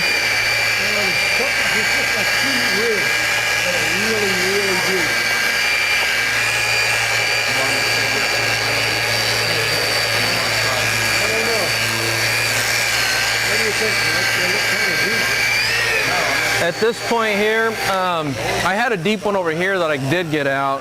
Just with the wool pad? Yeah, well, no, we sanded them out. This is at the very beginning. And those, just so you know, see, we didn't hand sand this, so those were there before. John told me that at one point, he said something about sand got on the car and he didn't know it, and then he wiped it off or he put the car cover on. So that's probably where they came from. Kind of deep for me, but here deep for me. I hate to run it down. Hey, Tell you what, hit it one more time and let's call it good. And if he wants, he can bring it back and I'll take him out on my time. they don't work. You know better. Yeah. What do you think there, Scott? That might be scratching the blade seeing it was something like a 1200 or something, huh? Yes. And now you guys knocked it down and seen it. Yeah. Every bit, 1,200 is not heavy.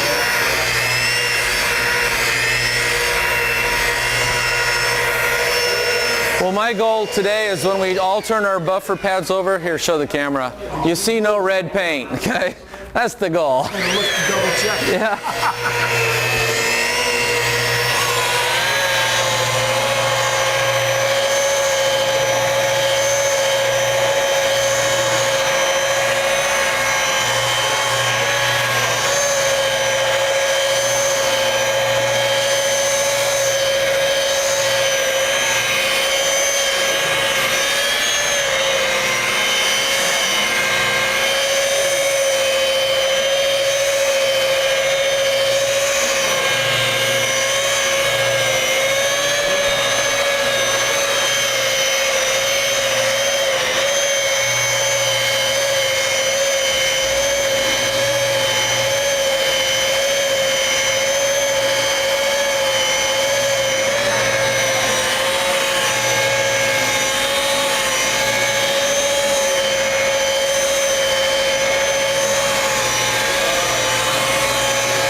Okay. I called just to make a hotel room because I was just going to get it on Saturday. You know, down in the house, do all the other stuff. I'm going to go to the holiday that they don't do those stuff. For the Marriott, for all these motors. One of them is getting to all of them. I think that's what it is. I think, I'm not sure. I can't swear. Hey, fresh set of eyes. Look down here. Sandy marks look like they're all gone. Yeah, it's good, yeah. I see some back here. Right down the center? Yeah, right here. Okay. Can do. Here, I'll wait. I got crap on it. What's that? Oh, good.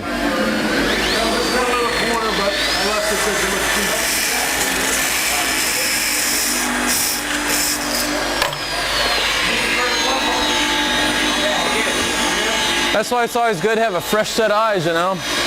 Sometimes you get tired of everything you're looking at.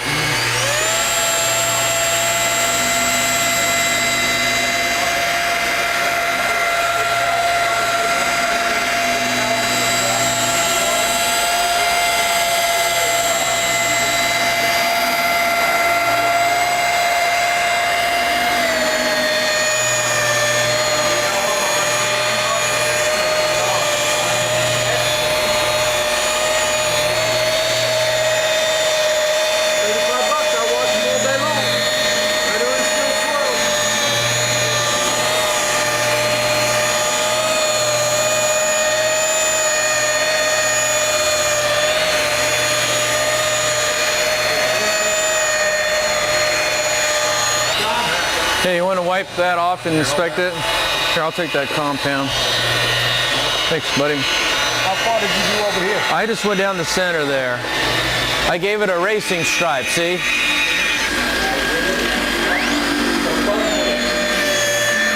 I haven't done the very front lip though. Just did right there in the corner. Okay, good. Very carefully.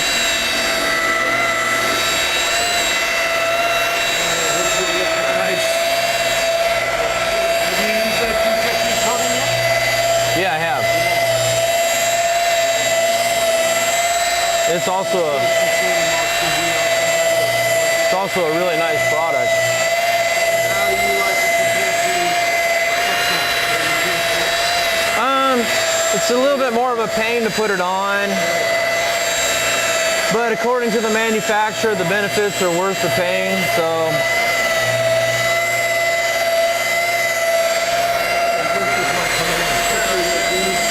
A lot of times at these projects, and I know you know this, I'm just saying this so the audience can hear. A lot of times at these projects, I try to cater, to show new products, but also what does the owner want? I mean, it's his car.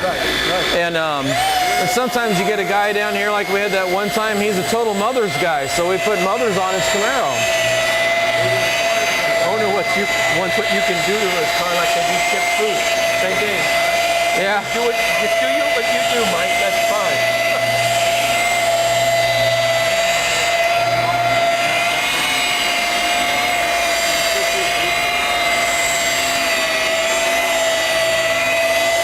But we've had, Tommy. Yeah. We've had his Challenger down here, or his Cuda, his Barracuda. And we've had his 70 split bumper Camaro down here, and he's a Pinnacle guy. And we finished out both those with all Pinnacle products, and now he does nothing but take first places everywhere he goes. He makes all the other car guys in the show mad at him. You can have the same finish. Okay, I can't really tell. Get in there too tight, I'm afraid. I didn't stand too far in. No, but somebody got in this corner. There's any marks there? I'll have to wipe here. Okay, there is something I want to show here. This edge or no? Yeah, let's inspect and.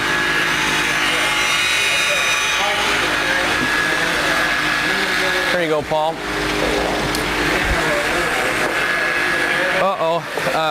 Dirty towel. Can you get that? In my cord too.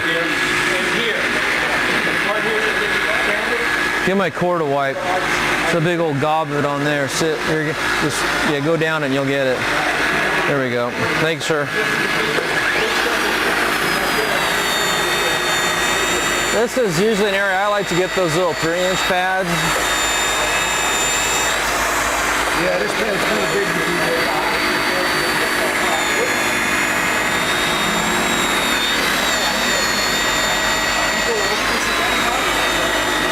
It's almost out. We're still there, but almost complete. Yeah, very, very finished. That was the object.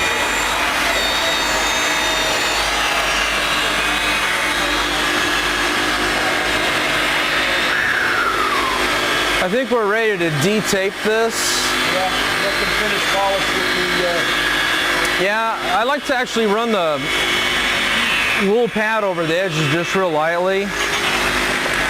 Make sure any sanding marks are out of there.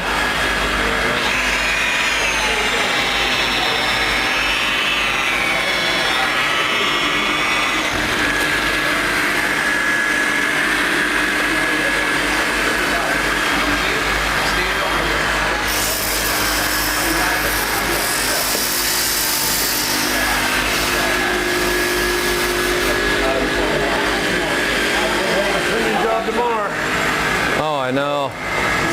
Nobody ever sees all the cleanup that goes on behind the scenes. No, you do know. I have double the size. Yeah.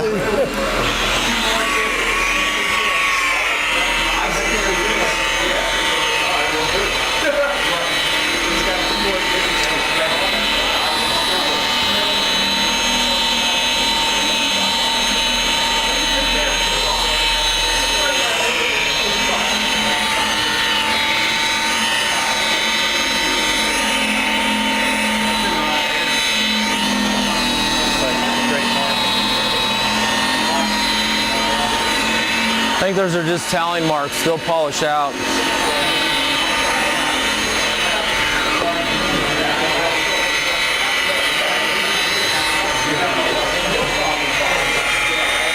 Oh, I'm sorry. I'm almost done here, buddy.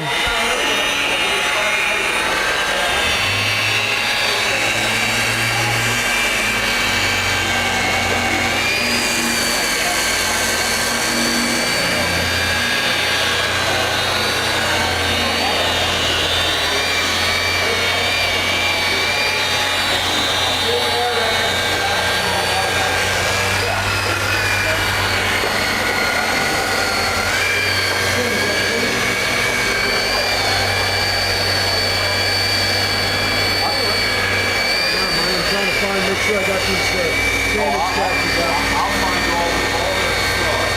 I just found 2 more divots in here. Well, divots you can't do nothing about. I know, but I just wanted to make John aware that you can't see them. Sure but the I see standard them. marks are out, that's all. I see Mike left a bunch of them in here. Hey. I was testing you. I think you know better than that. There you go, buddy. Oh, yeah, I'm done over there if you want to knock that out, Chris. How's that look? It looks great. By the way, let me see. It does look good. You know, the cool thing about a class like this is by the time we're done, the guy that owns the car knows what to do. So if we miss a spot, hey, you got the buffer. You know where to go to buy the stuff. Mind your way. I'm just trying to find that spot. That's good. No, you go right ahead.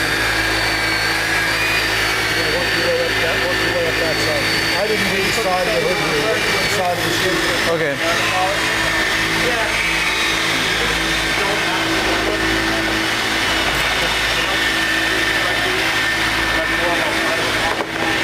Can I move your foot? Okay, you're good.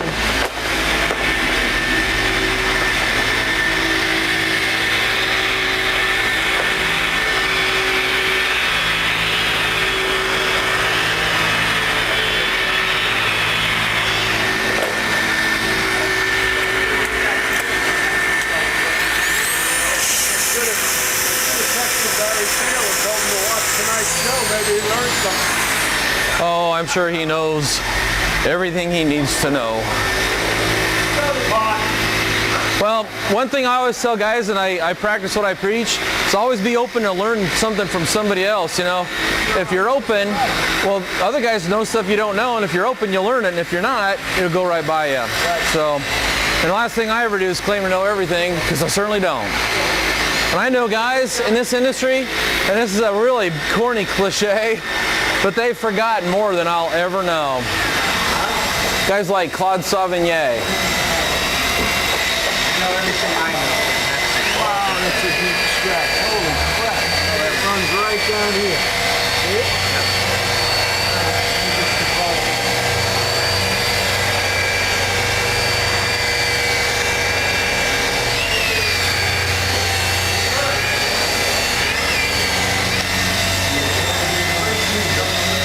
There you go, buddy.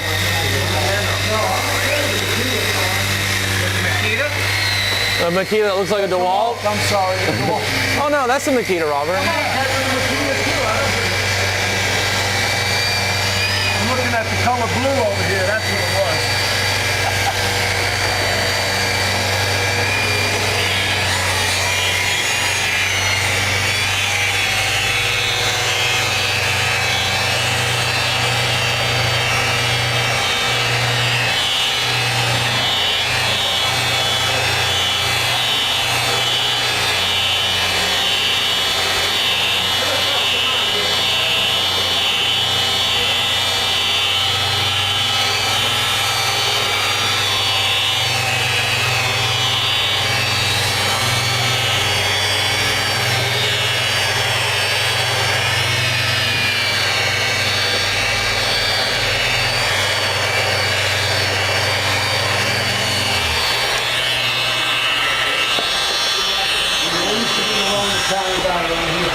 Yeah. Where are you from? Born in Brooklyn. I was born in Broomfield,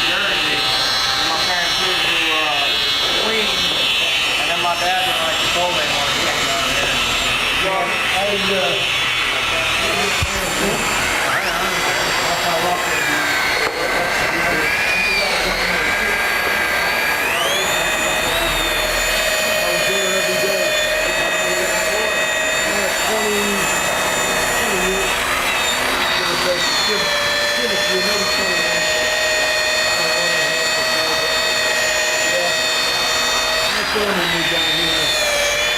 Kind of followed. My dad told my mom, he either goes, you come with me, you stay. She came, she liked it, you know. But people don't like change, man.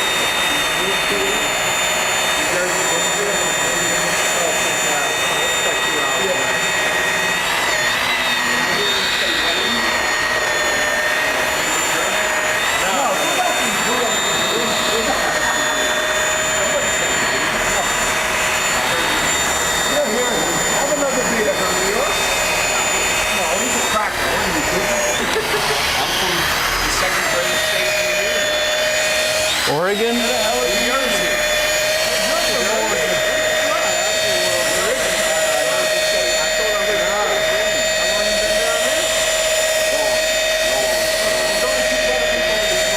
Italians say want to be Italian.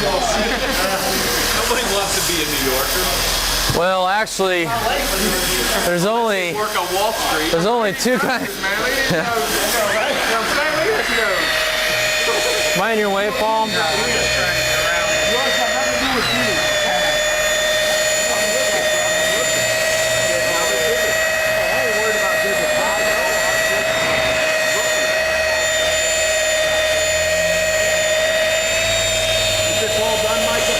I think so. You can inspect the sides with someone with better eyes than me. I think I got it. Must be Paul again with all his hair. Oh, wow. Work in the back, Paul.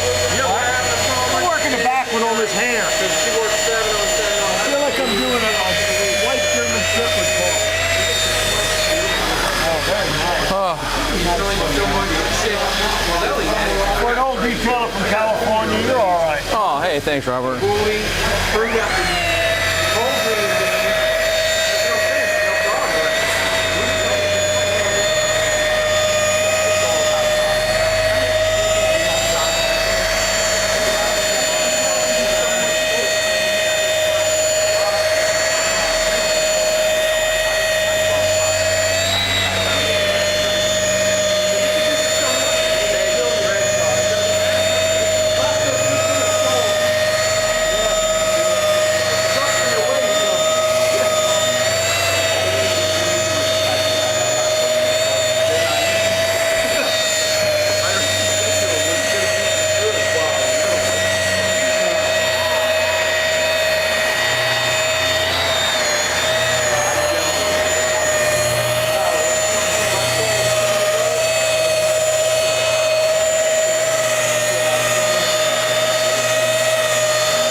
Extra air.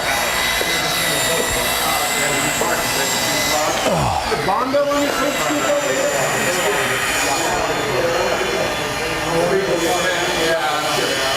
Does that look okay? Yeah, you just had a little spot here. Can I see the compound? Well, that's what fresh eyes are for. There you go, buddy. Watch the lights. No red paint. Oh, he's going over. Oh yeah, we're just saying, hey, no red paint. Paul, show your pad. Good man.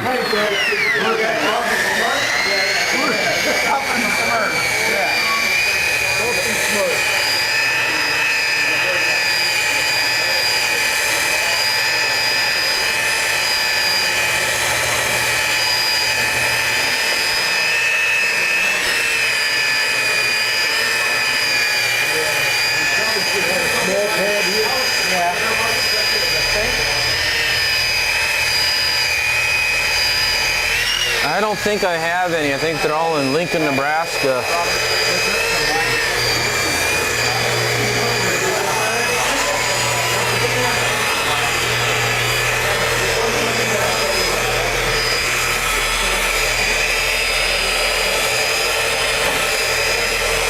Ouch.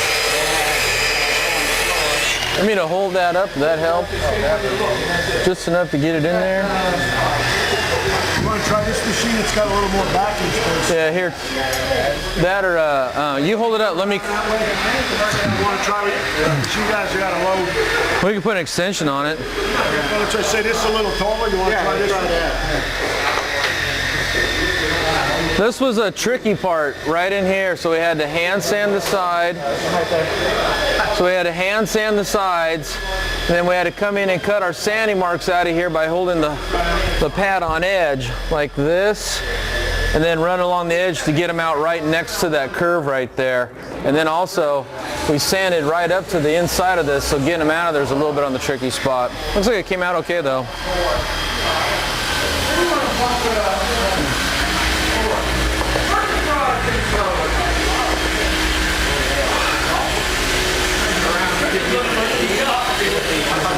No, I'm good. No, I'm good, buddy. Thank you, though.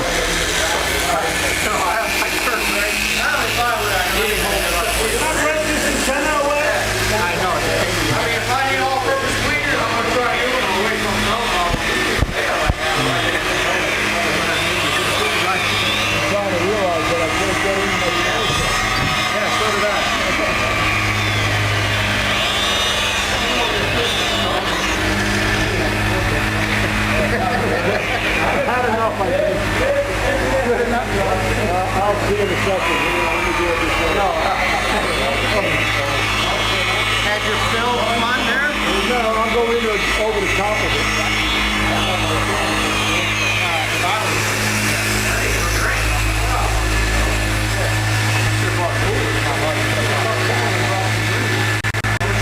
That looks good.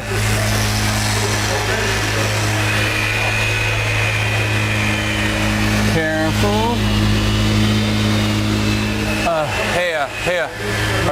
Yeah, well, it looks good to me. I was going to tell you, whenever I do this, I hyper-lubricate them. Hyper-lubricate the heck out of them. Yeah, I'd rather have excess product down there and have it be slippery than create heat on a high point. Product's cheaper. Yeah, it looks good though.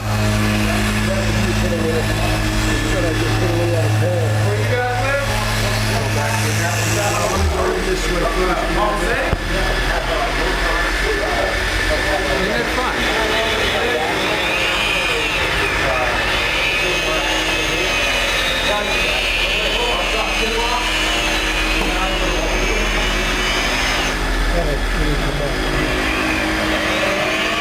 You did all this, yeah, I did all this. Let's peel that piece of green tape right there.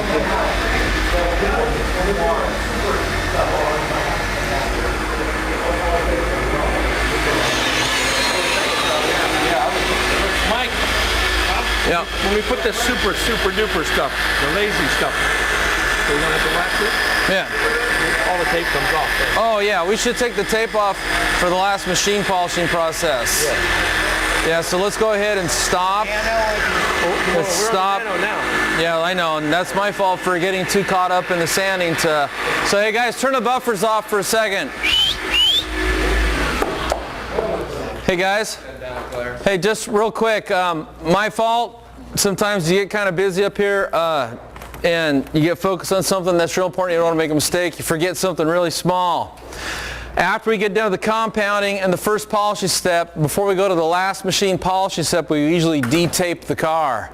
And that way, as you have that residue around all these tape lines, that last polishing step will work that residue line off. It'll also make sure the paint is completely uniform glossy over the entire surface. So let's take a moment. Are we done with compounding up here? I just wanted to go over, get a little bit more of this off. Go ahead. Take the tape and I'll run over the edge. Right? Yeah, we should. Another thing I wanted to share was, yeah, off everything. Go ahead and de-tape the car because the next step is really gentle. But a lot of times after I work on a car like this where we sanded and compounded it, while I still have my wool pad and compound out, I'll take and I will run very gently that wool pad and that compound over the tape line because a lot of times when you've got, let me see this. It's a real small little difference, but when you've got a roll of tape or you got a piece of tape on the paint, okay, can you see that, Yancey? And you've got that little thin line there. it's really hard for your compound and your wool pad to get actually right next to the paint, next to the tape line. Okay, so you want the tape line down there to protect the high point, but once you got the 99.9% of the sanding marks out, you pull that tape line and you just kind of like a little butterfly, just come down and just run that wool pad and your compound just lightly over that. That'll pull that residue off. It'll also enable you to get any of those small little sanding marks that might have been right by the tape line off. That's why. And you want to be really careful when you're doing that.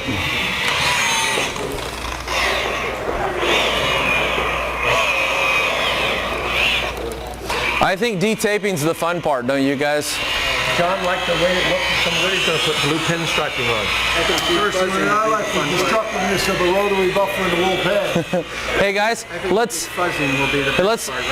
leave this tape here till we're to the polishing step so we don't throw splatter down there. Hey guys, if you've got to a point where maybe you're not doing nothing, let's pick up a little bit. All dirty microfiber towels go in the dirty microfiber towel bin. Straighten up cords so it's not a trip hazard around here. That's just called good housekeeping. Oh, picking up all these cords as well. Chris said they should be coming down from the ceiling. And here's a garbage can, guys, for tape. We're getting down to the 0 hour here, so. Yeah, we'll leave this on. We'll go ahead and take the windshield tape off. You said no red, right? Yeah, no red. Everything off? Yeah. I didn't know there was a silver stripe on this one. Hey, I thought I saw a silver stripe up here. I thought I saw a little white line up here. Where? It was where you were buffing. And Not me, buddy. My name's Robert Careful. Robert Careful. no, it's not. But right here, if someone wants to carefully grab the The red paint. no, someone wants to carefully grab. John sees it. Yeah, no. I haven't seen any problems so far. Has anybody seen a problem? Scott. Who's my best taper? I'm good at it. I'm good at it. Okay, I want to get a fresh piece of the tape, the 1/8 inch, carefully along this line, because if you feel this, it's rough, okay? And it's poking right up. I took the old tape off this side, but I want to get a new fresh piece put on here before we take that. Really well. That's a good job. Burning that nice and even. Hey, comes from years of experience. Tim. You're busy. Okay, I want to throw that in the dirty microfiber towel bin. You figured like Jubilee wasn't doing anything. Oh, there's this whole lot of section. I feel like it's Wiped off. I mean, wiped There we go. St. Bernard. Missed. So you want it in between? I want to cover this edge up. Brings me back to my Navy days. Actually, you know what? You didn't share, did you? We could cover from there to here. No, hold on, there's sanding marks right here. Yeah. Cover that edge up real good, and I'll come in and take those out real quick. That's a really hard area to get to. In fact, I'll show you what I'm going to do. Did you do this? No, leave that on. Yeah, leave that on.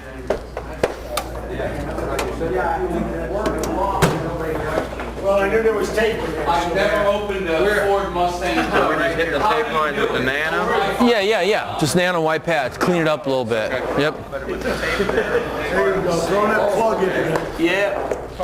What a freak you open this thing. When you're old, I guess it's hard to see. I have no clue.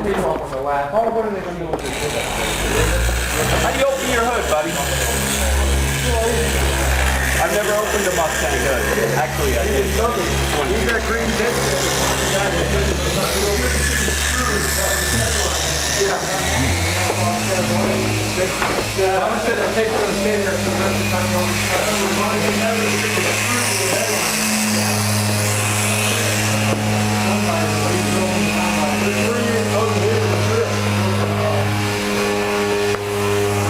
See the sanding marks? Yeah. Gotta come back and get that.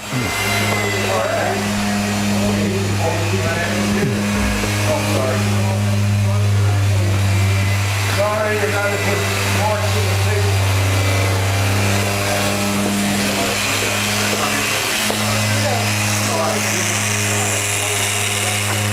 No, we're getting that forever. Good job, buddy.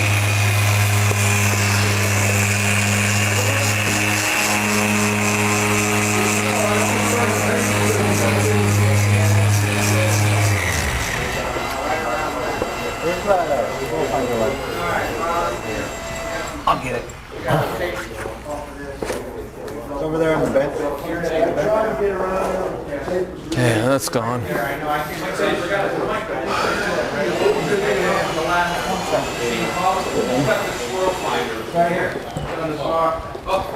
Walk right by.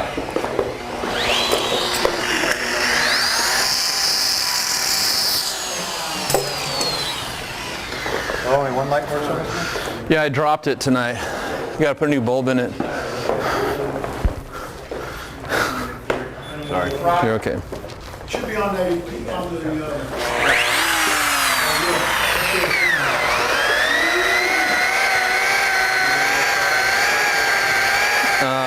Put some right there on that edge. See the sanding marks there?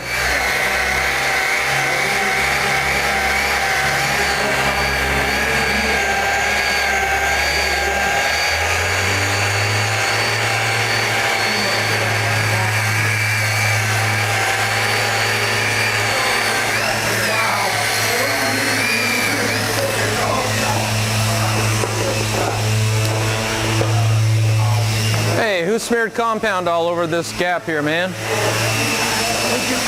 Oh, it wasn't me. We also got to get a tape line on here.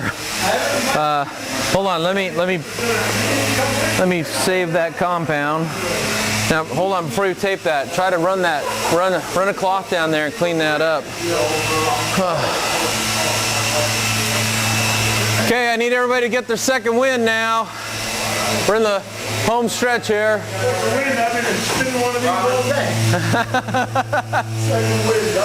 Hey, Starbucks, Rockstar, Monster, 5-hour energy.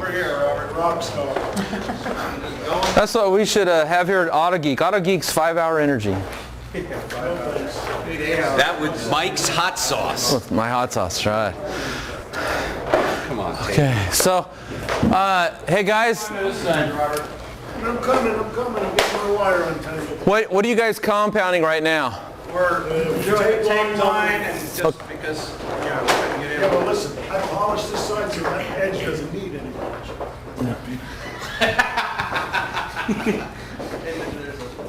I didn't do it, you were supposed to do it. Okay, so, hey guys, then after that, I think all we got is the hood and the tops of the fenders for the 2 polishing steps, and we're ready to start chemically stripping, right? They got to finish polish the 2 spots we're just going over. Okay, okay. As long as everybody knows what we're doing.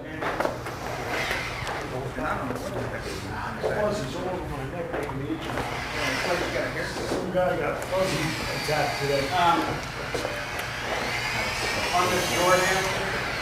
See how that's raised right there? Yep. Yeah, you run a wool pad and a compound in that and it'll be a white line. It ain't gonna be my white line. Okay. Man, that's close.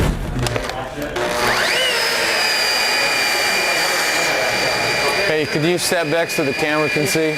Hello! There you go. That's okay. A lot of times people in the internet world just don't want to see someone's back. You know, they don't mind for a minute or two.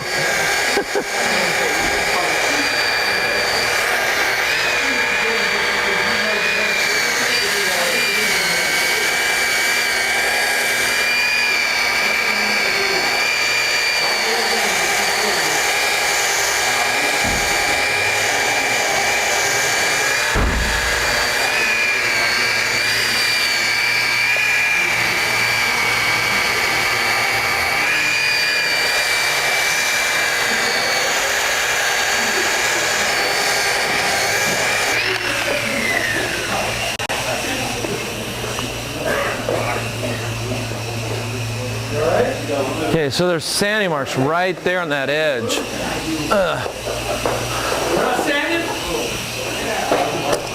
I supposed to be using 1500 over here? 600. 600, yeah. Well, like Robert said, these little spots that you guys got, I figured why not use a little Here, Yancey, I'm going to show a little technique. Can you bring the camera in?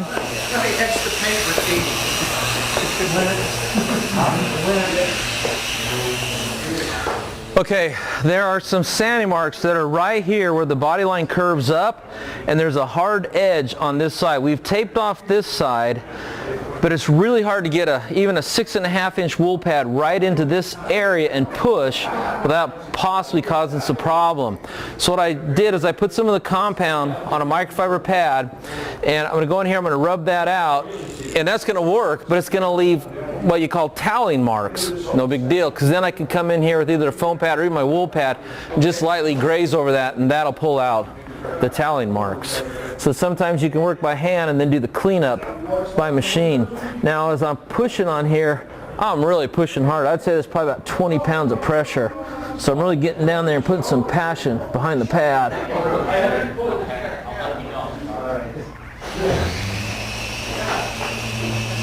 Part of your tool there, Paul. Impressive. Blow off, yeah. It's always. Can you close that front down?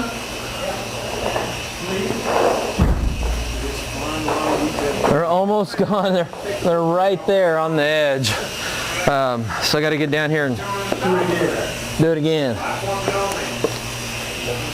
What happened to somebody wants like 3 days or something? Yeah, that works really nice on that. Lately I've been cutting like 6-inch microfiber cutting pads into 3-inch. Wires haven't taken and it works great to spot that. Okay, they're gone. So now I'll just hit that real quick, take out my toweling marks or my microfiber marks, and we're done. Now, do you guys know each other from the forum? Yeah. I don't want to throw this shit down.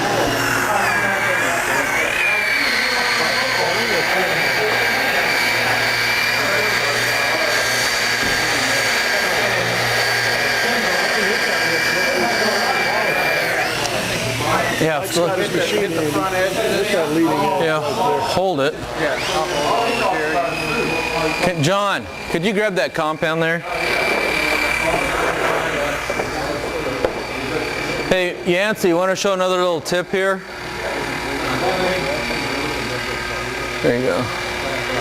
This ain't a big deal, but sometimes, like we talk about picking up a bead all the time, and sometimes I got a real sloppy method where I just take and I rub the compound here, especially when it's by an edge. And the goal here is I'm actually bringing this compound, I'm getting it on the edge, and the reason for that isn't so much to have the compound there, but it's to have lubricant, something slippery there, so when these fibers are spinning there, they won't burn through the paint. Okay, so I'm going to brace this, and I'm not going to buff on this side. There's actually a technique, it's called buffing off an edge, and that doesn't mean to buff the edge off. It's what it is, it's about the way your pad is spinning in relationship to where the edge is at. Now this edge is right here, and it'd be real easy to keep this side because it's spinning down, coming down off of it. If I try to come into it this way because the pad's spinning up, it's going to grab that edge, it's going to yank something, probably me and the hood. So I want to try to be coming off the edge as I buff this panel. Can you see that? And this is kind of sloppy, but I don't really care about how I look. What I care about is how the car looks.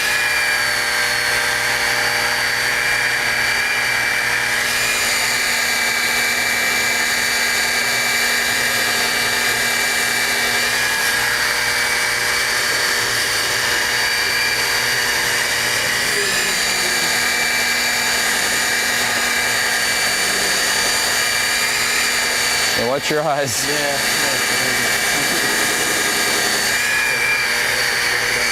Now when I'm running the buffer over this edge like this, even though the fibers come out this far, this backing is cupped. I'll pull this back and show you.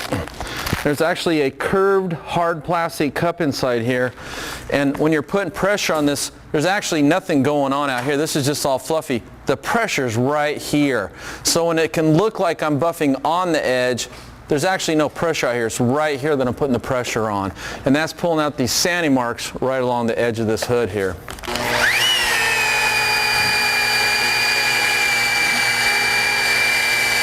Okay, coming this way. Now I'm going back up on edge. Oh, I got an update on the AMC, Paul. Oh, good. Yeah, it's coming along just fine, and they sent us a video.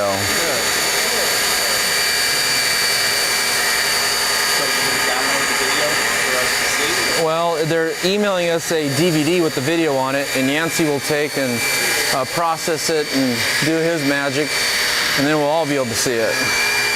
They'll put it up on YouTube is what he'll do. Yeah, I see that line.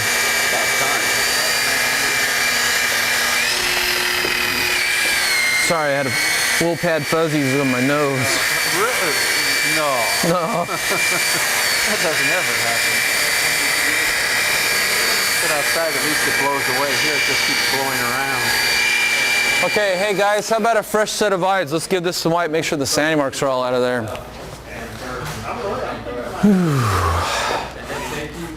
This is a lot easier to do like 20 years ago. Back when I was 31 instead of 51. You hold that thing like a baby. It is my baby. I know. I thought it was 4 grand plus. How's it looking, Tim? Looking good. Looks good from here. Yeah, you just gotta go with the light. You see every. Yep, it's gone. Okay, let's give this thing a final wipe and start polishing. I think at this point we can go ahead and close this flush. I didn't know you kept a cat underneath yours. Hey guys, Robert, Paul, everybody, are we done with wool pads and rotary? Yeah. You guys, all done with all this? I'm done with the rotary, but it needs to be polished. They finished the roof. Can I get a couple guys get going on this roof here? The hood? Yeah, on the hood? Yeah, paint was all around that. Here's got to be gone around again.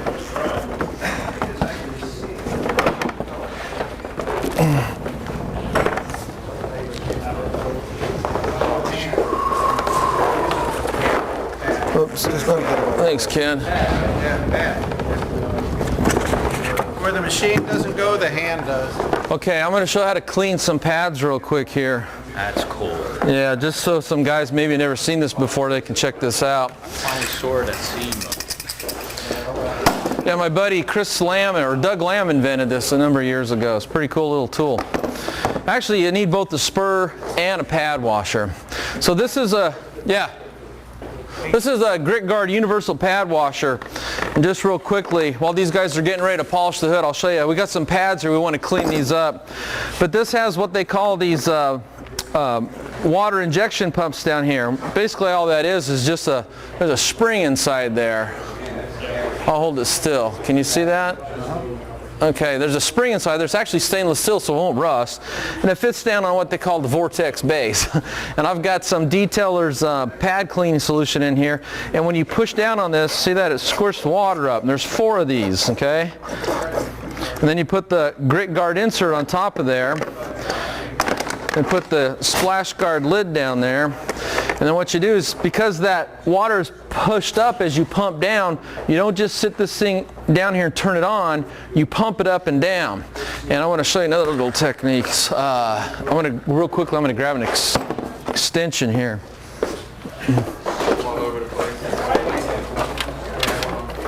Where is an extension? I took a little pad off here somewhere. Oh, here it is. Okay.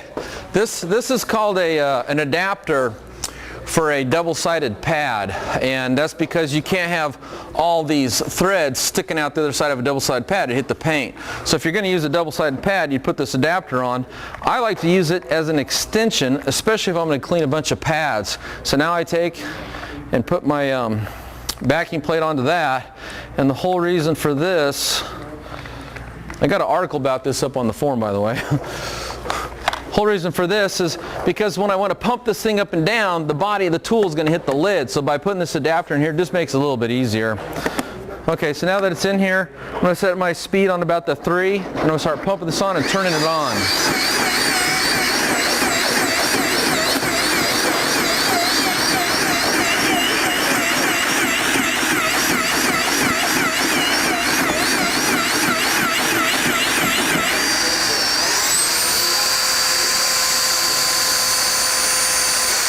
Okay, then after pumping it a few times and shoving it into that grill, I bring the speeds up. There you go, clean pad. We're not done yet though, okay? So even though you could go back to work with that, the next thing I would do is go ahead and take my trusty dusty spur here, lock this against my leg, and then run that spur over there. And that'll completely refluff those fibers. That thing is clean, it's almost dry, it's ready to go back to work. If you're doing any kind of production work at all, whether it's detailing, especially marine detailing where you got a lot of oxidation or dead oxidized gel coat blown up on here, or you're working in a body shop doing this stuff, you've got to get one of these pad cleaners. You can also get it with the little cart, then you don't got to bend over, you can stand here, set stuff down. Handiest tool for a body shop or marine detail shop. Oh, I got some more pads to clean. Okay, let me make sure everything's going over here. We should see some polishers going. This is where you lead by example. Someone hand me a Flex 3401 with the big guy pad on it. Let's get this show on the road. Okay, thank you. Thank you, thank you, thank you, thank you.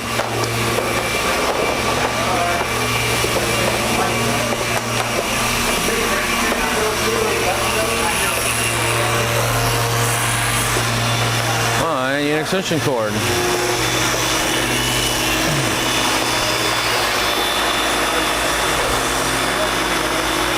speed setting 4 or 5? I'd be on 5 or 6.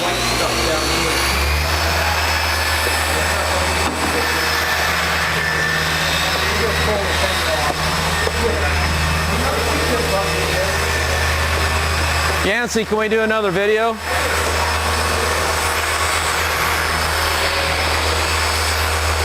Okay, so this Flex 3401, this is what we've been using for the second step polishing. As you can see, there's some paint and some product that's built up on here. This is a nylon pad conditioning brush. Again, I'm just going to turn this on.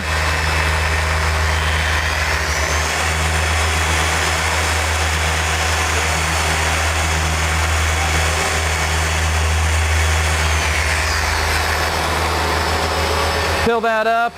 That removes all the excess product. You can also do it real simply, just like this. Then hit it. The point is, you always want to work clean, okay? Especially when you get to this level of finish.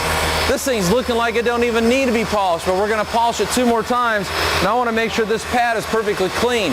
Anytime you're abrading the finish, you have not only spent residue, but you got paint coming off the pad and building up to the face. You got to get this off, or you're going to grind it into the paint when you put fresh product on. So clean your pads often. Hey, who's got the paste polish? Anybody? Abrasive paste. Okay, then to use this tool, instead of picking up a bead like you do a rotary buffer, put some product right on the face of the pad, cord over shoulder. I'm on the 5 setting. Spread your product out where you want to work, and then start making overlapping passes. And this tool is easiest to use with these 6.5-inch pads up here on the 6 setting. You just want to keep that pad flat to the surface. If you tilt this in any direction, it's going to feel like it wants to walk on you. And that's not a problem with the tool, it just means you're not holding it flat. So it teaches you to hold the pad flat. And probably the most important tip I can give you in using this tool is you don't move it like this. You move it slow. Overlap your passes by 50%. Okay. And because it's a powerful tool, you can tackle a pretty good sized section at one time.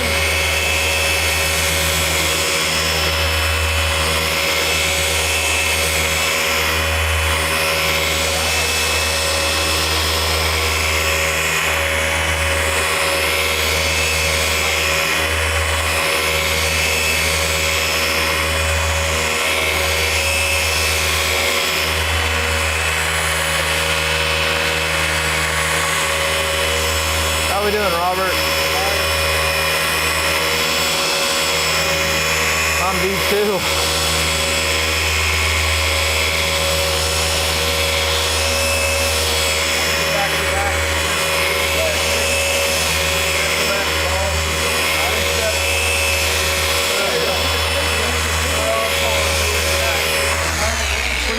buddy. Doing the edge.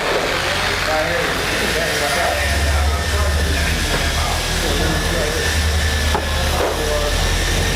Fresh product. Yeah, go ahead. I'm going to tackle this section. Has anybody machine polished this? No. Okay.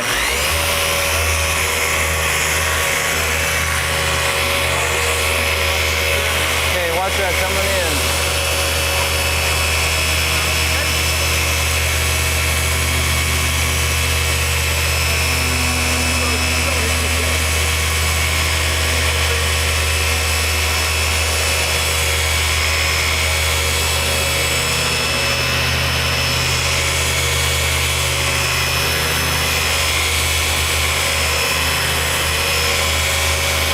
Yeah, I'm gonna knock all this out with the big guy.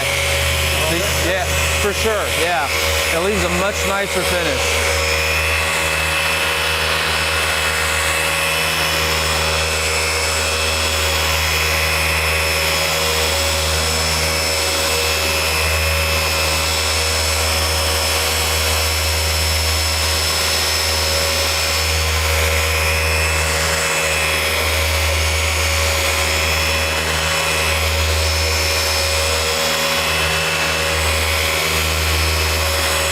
Okay, last pass, all you buddies. You mean them little drops of water? No. Oh. It lays down like butter. Oh, I see. No, don't come off. Butter.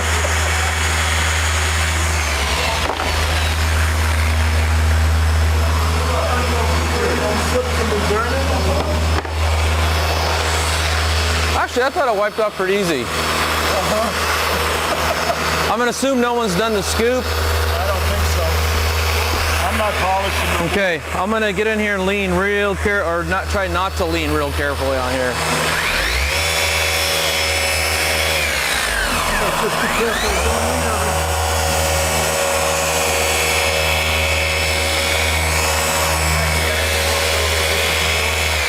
Inside this cabinet, lots of clean microfiber. Go for the nice big fluffy ones with a nap on them.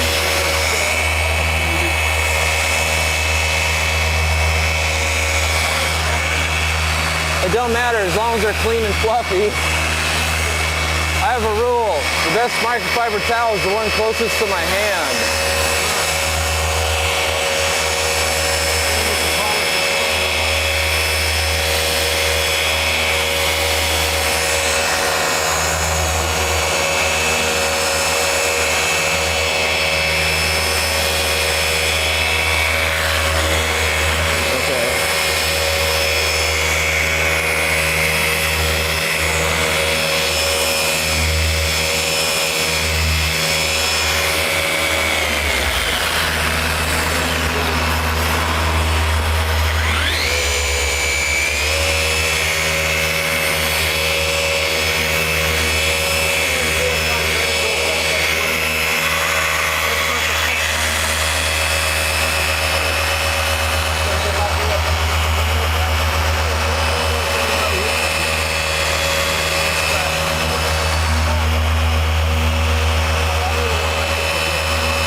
Could you hand me that polish, John? What, John, looking pretty good, isn't it? No, I want the paste. Yeah, I'll clean this. Good idea. Good student.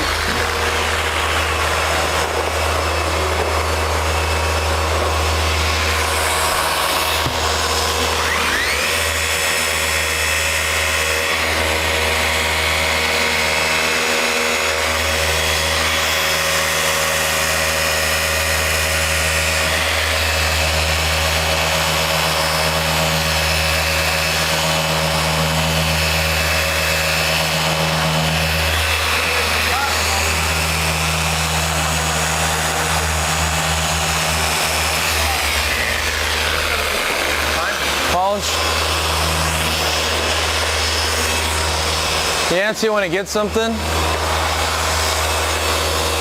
Okay. Yeah, the form started slowing down. Well, I guess once the prizes are won, Hey, what's that stuff that guy uses on the form? Polishing Angel, Master Sealant. You ever heard of that? That guy Coyito, whatever his name, he like does Maseratis for all this stuff. That's what he puts on it every time. I've never heard of it. He always uses it. Oh, go ahead, I'm sorry. never mind, Nancy, I got it.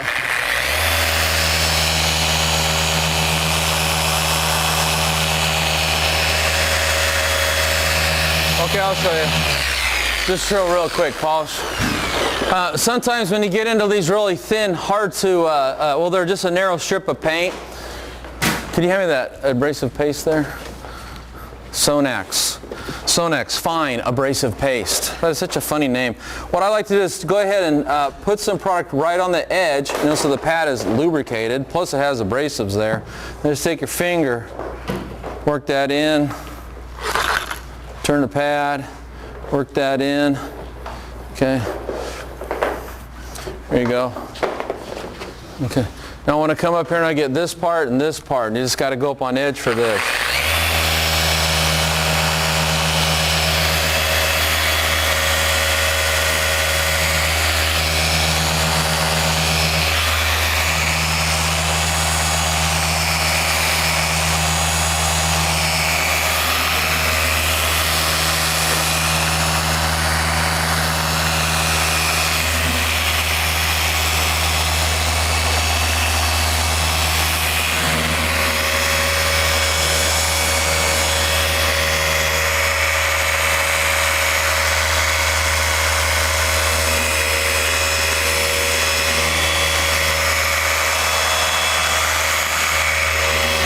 And then anytime you've been on edge, as much as you can, you want to come back and repolish that area with the pad as flat as you can. Sometimes you can't do a perfect job. Do the best you can. Anyway, that's ready to wipe off. What's the question? Can I start with this one? You bet. Go ahead, start hitting that with the Nano polish.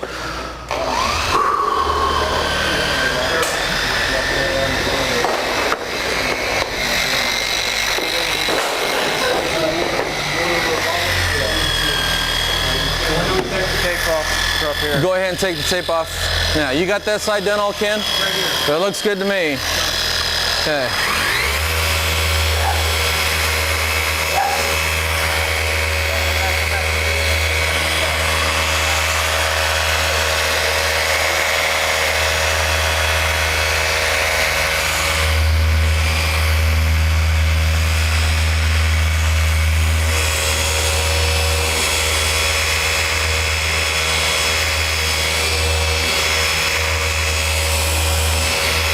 Coming up by you, buddy.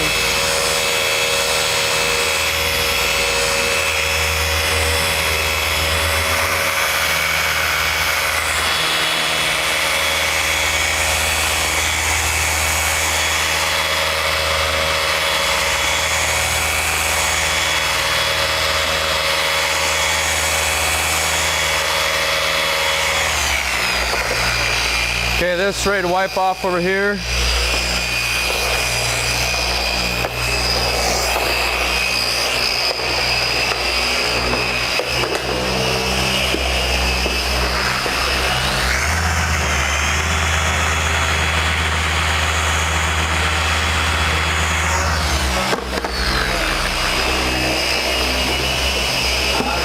Coming this way, John. Can I get right by you?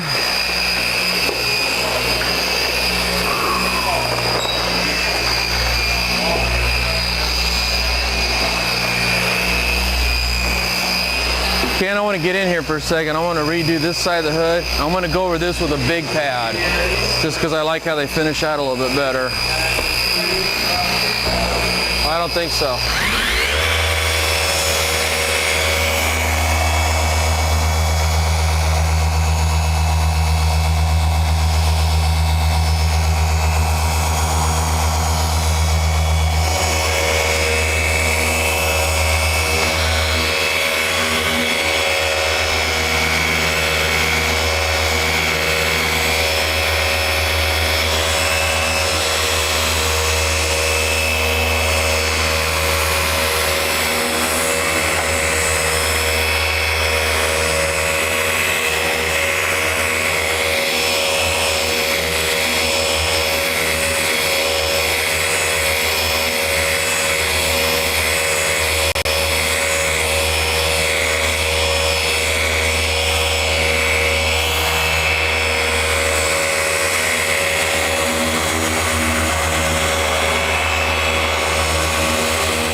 Who said that? Oh, yeah, tell them to go watch the 10-minute time lapse, because all it shows me doing for the entire weekend is using a rotary. Besides wet sanding, what a joke. Oh, he's just kidding, I'm sure.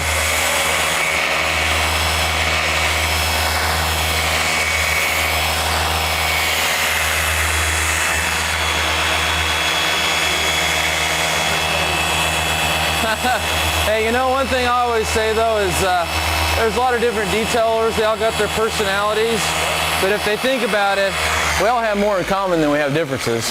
First of all, we're car nuts, and second of all, we like making them shiny. So I tend not to get drugged down by the little stuff. I leave that for the little guys.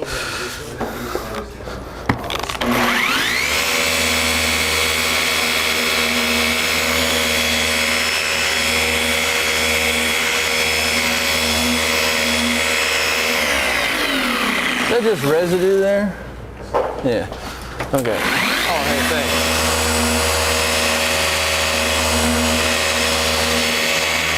Okay.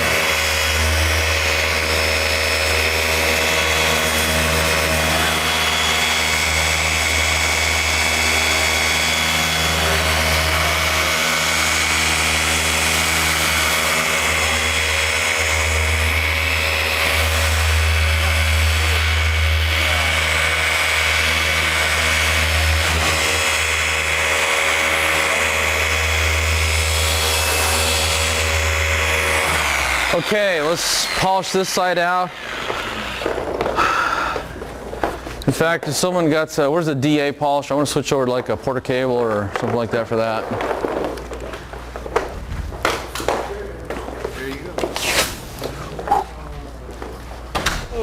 That's why I never went out for the Frisbee Championship. Here you go, bud. Oh, this has the wrong backing plate and everything on it. Just a normal backing plate. Yeah, that'll be fine. I'll get them tomorrow. If I mean you want to, you run the polisher. I'll do it tomorrow. It don't matter. White pad.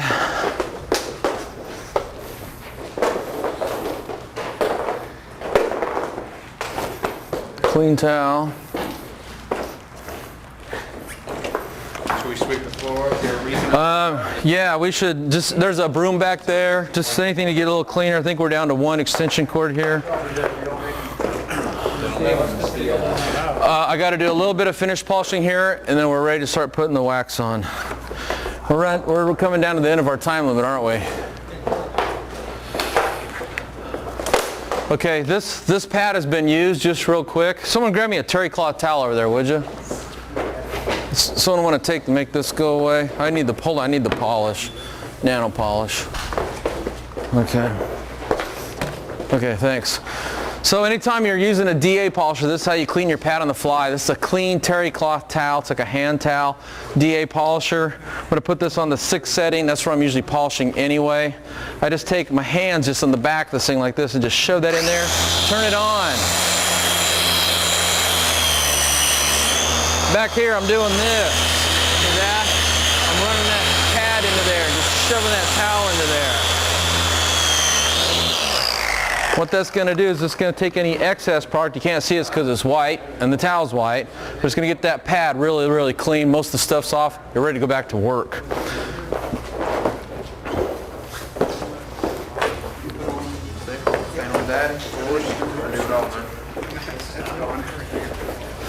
Okay, what has not been nano polished up here? The whole thing. The whole thing. Everything was Abrasive. Okay. Then we'll start over here and go around the hood. Hey guys, here's what we could do. We could start chemically stripping this thing. Let's get that going because we got guys standing around and it doesn't take long, but we can get it done. Let me show you how to do it. Let me get right by here, Chris. You're good.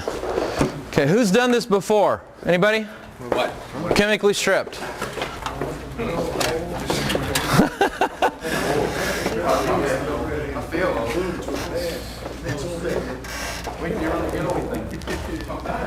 Oh, could be.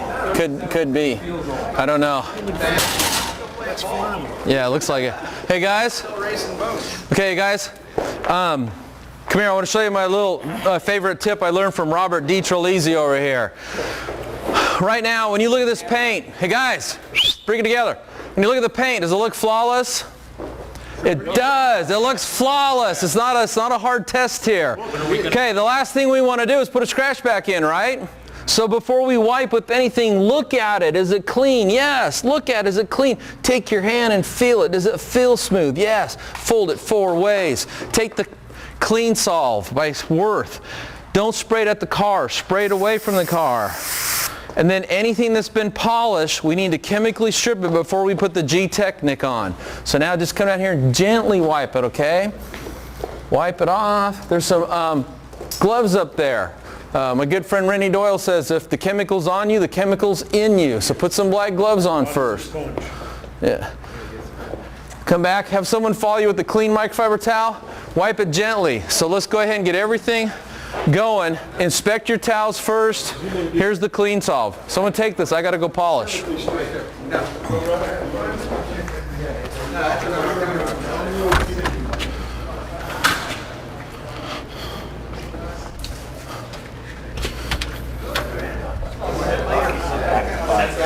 Okay.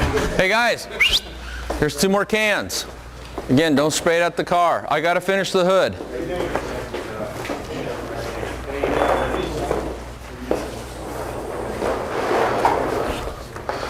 No matter which side, Mike? Yes. Yeah, I'd use the soft, fluffy side, and I'd inspect it and make sure it's clean.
He didn't do that. So Hey, and wipe softly, wipe carefully. Okay? Just telling you.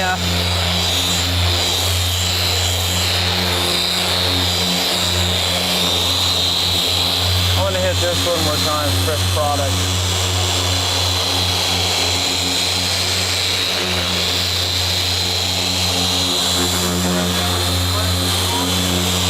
I didn't want to. We could have.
yo, yo. You want to just bring that one? You think that'll pull out a little bit of a Santa Monica? This? No. Back there? Yeah. What do you find, something? Yeah, right next to the trunk. Yeah, grab it. You know, there's some microfibers over there too if you want to use it. Or grab, Just do it by hand, I don't care. Where'd you put the... there, yeah. No, I find this paint fairly soft actually. That's a polish pad. You don't mind I use a small cut pad, you use That has glass polish on it. Oh, wait. Let me see that. cut pad. Yeah, no, you can use that. You can use that. I thought that was a glass pad I had I out. like to use these by hand. They work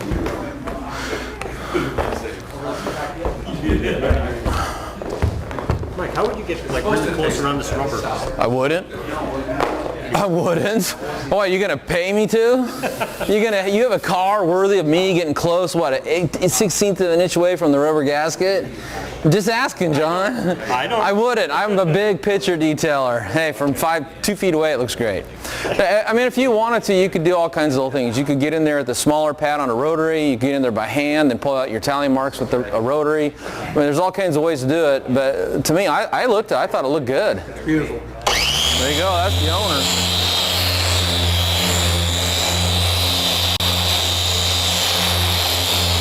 I feel sorry for the owner. He's got to somehow maintain this now.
Hold on, let me do right here. Okay, I'm done with the machines. Music to my ears.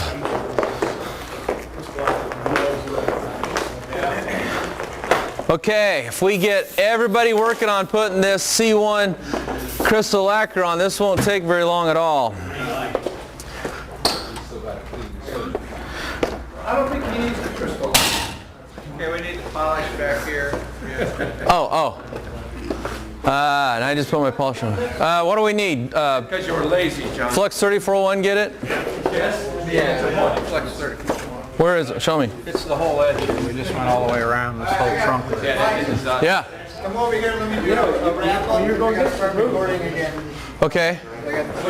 Okay. Get right there by the front. Hold on right here. 1 second. I got 3 minutes, like we did. Okay, ready. Good enough? Okay. Hey, we've went and done everything to this car except for apply our LSP, which tonight is going to be G-Technic C1 Crystal Lacquer. So we're running out of editing or video play time. We have a 3-hour limit and we got to start over again. So we'll be right back. And we're going to start putting on the C1 Crystal Lacquer. We're going to wipe it off, and then we're going to have Yancey come in and do the beauty shops. I think you guys are going to be completely blown away. So be right back. Okay, guys.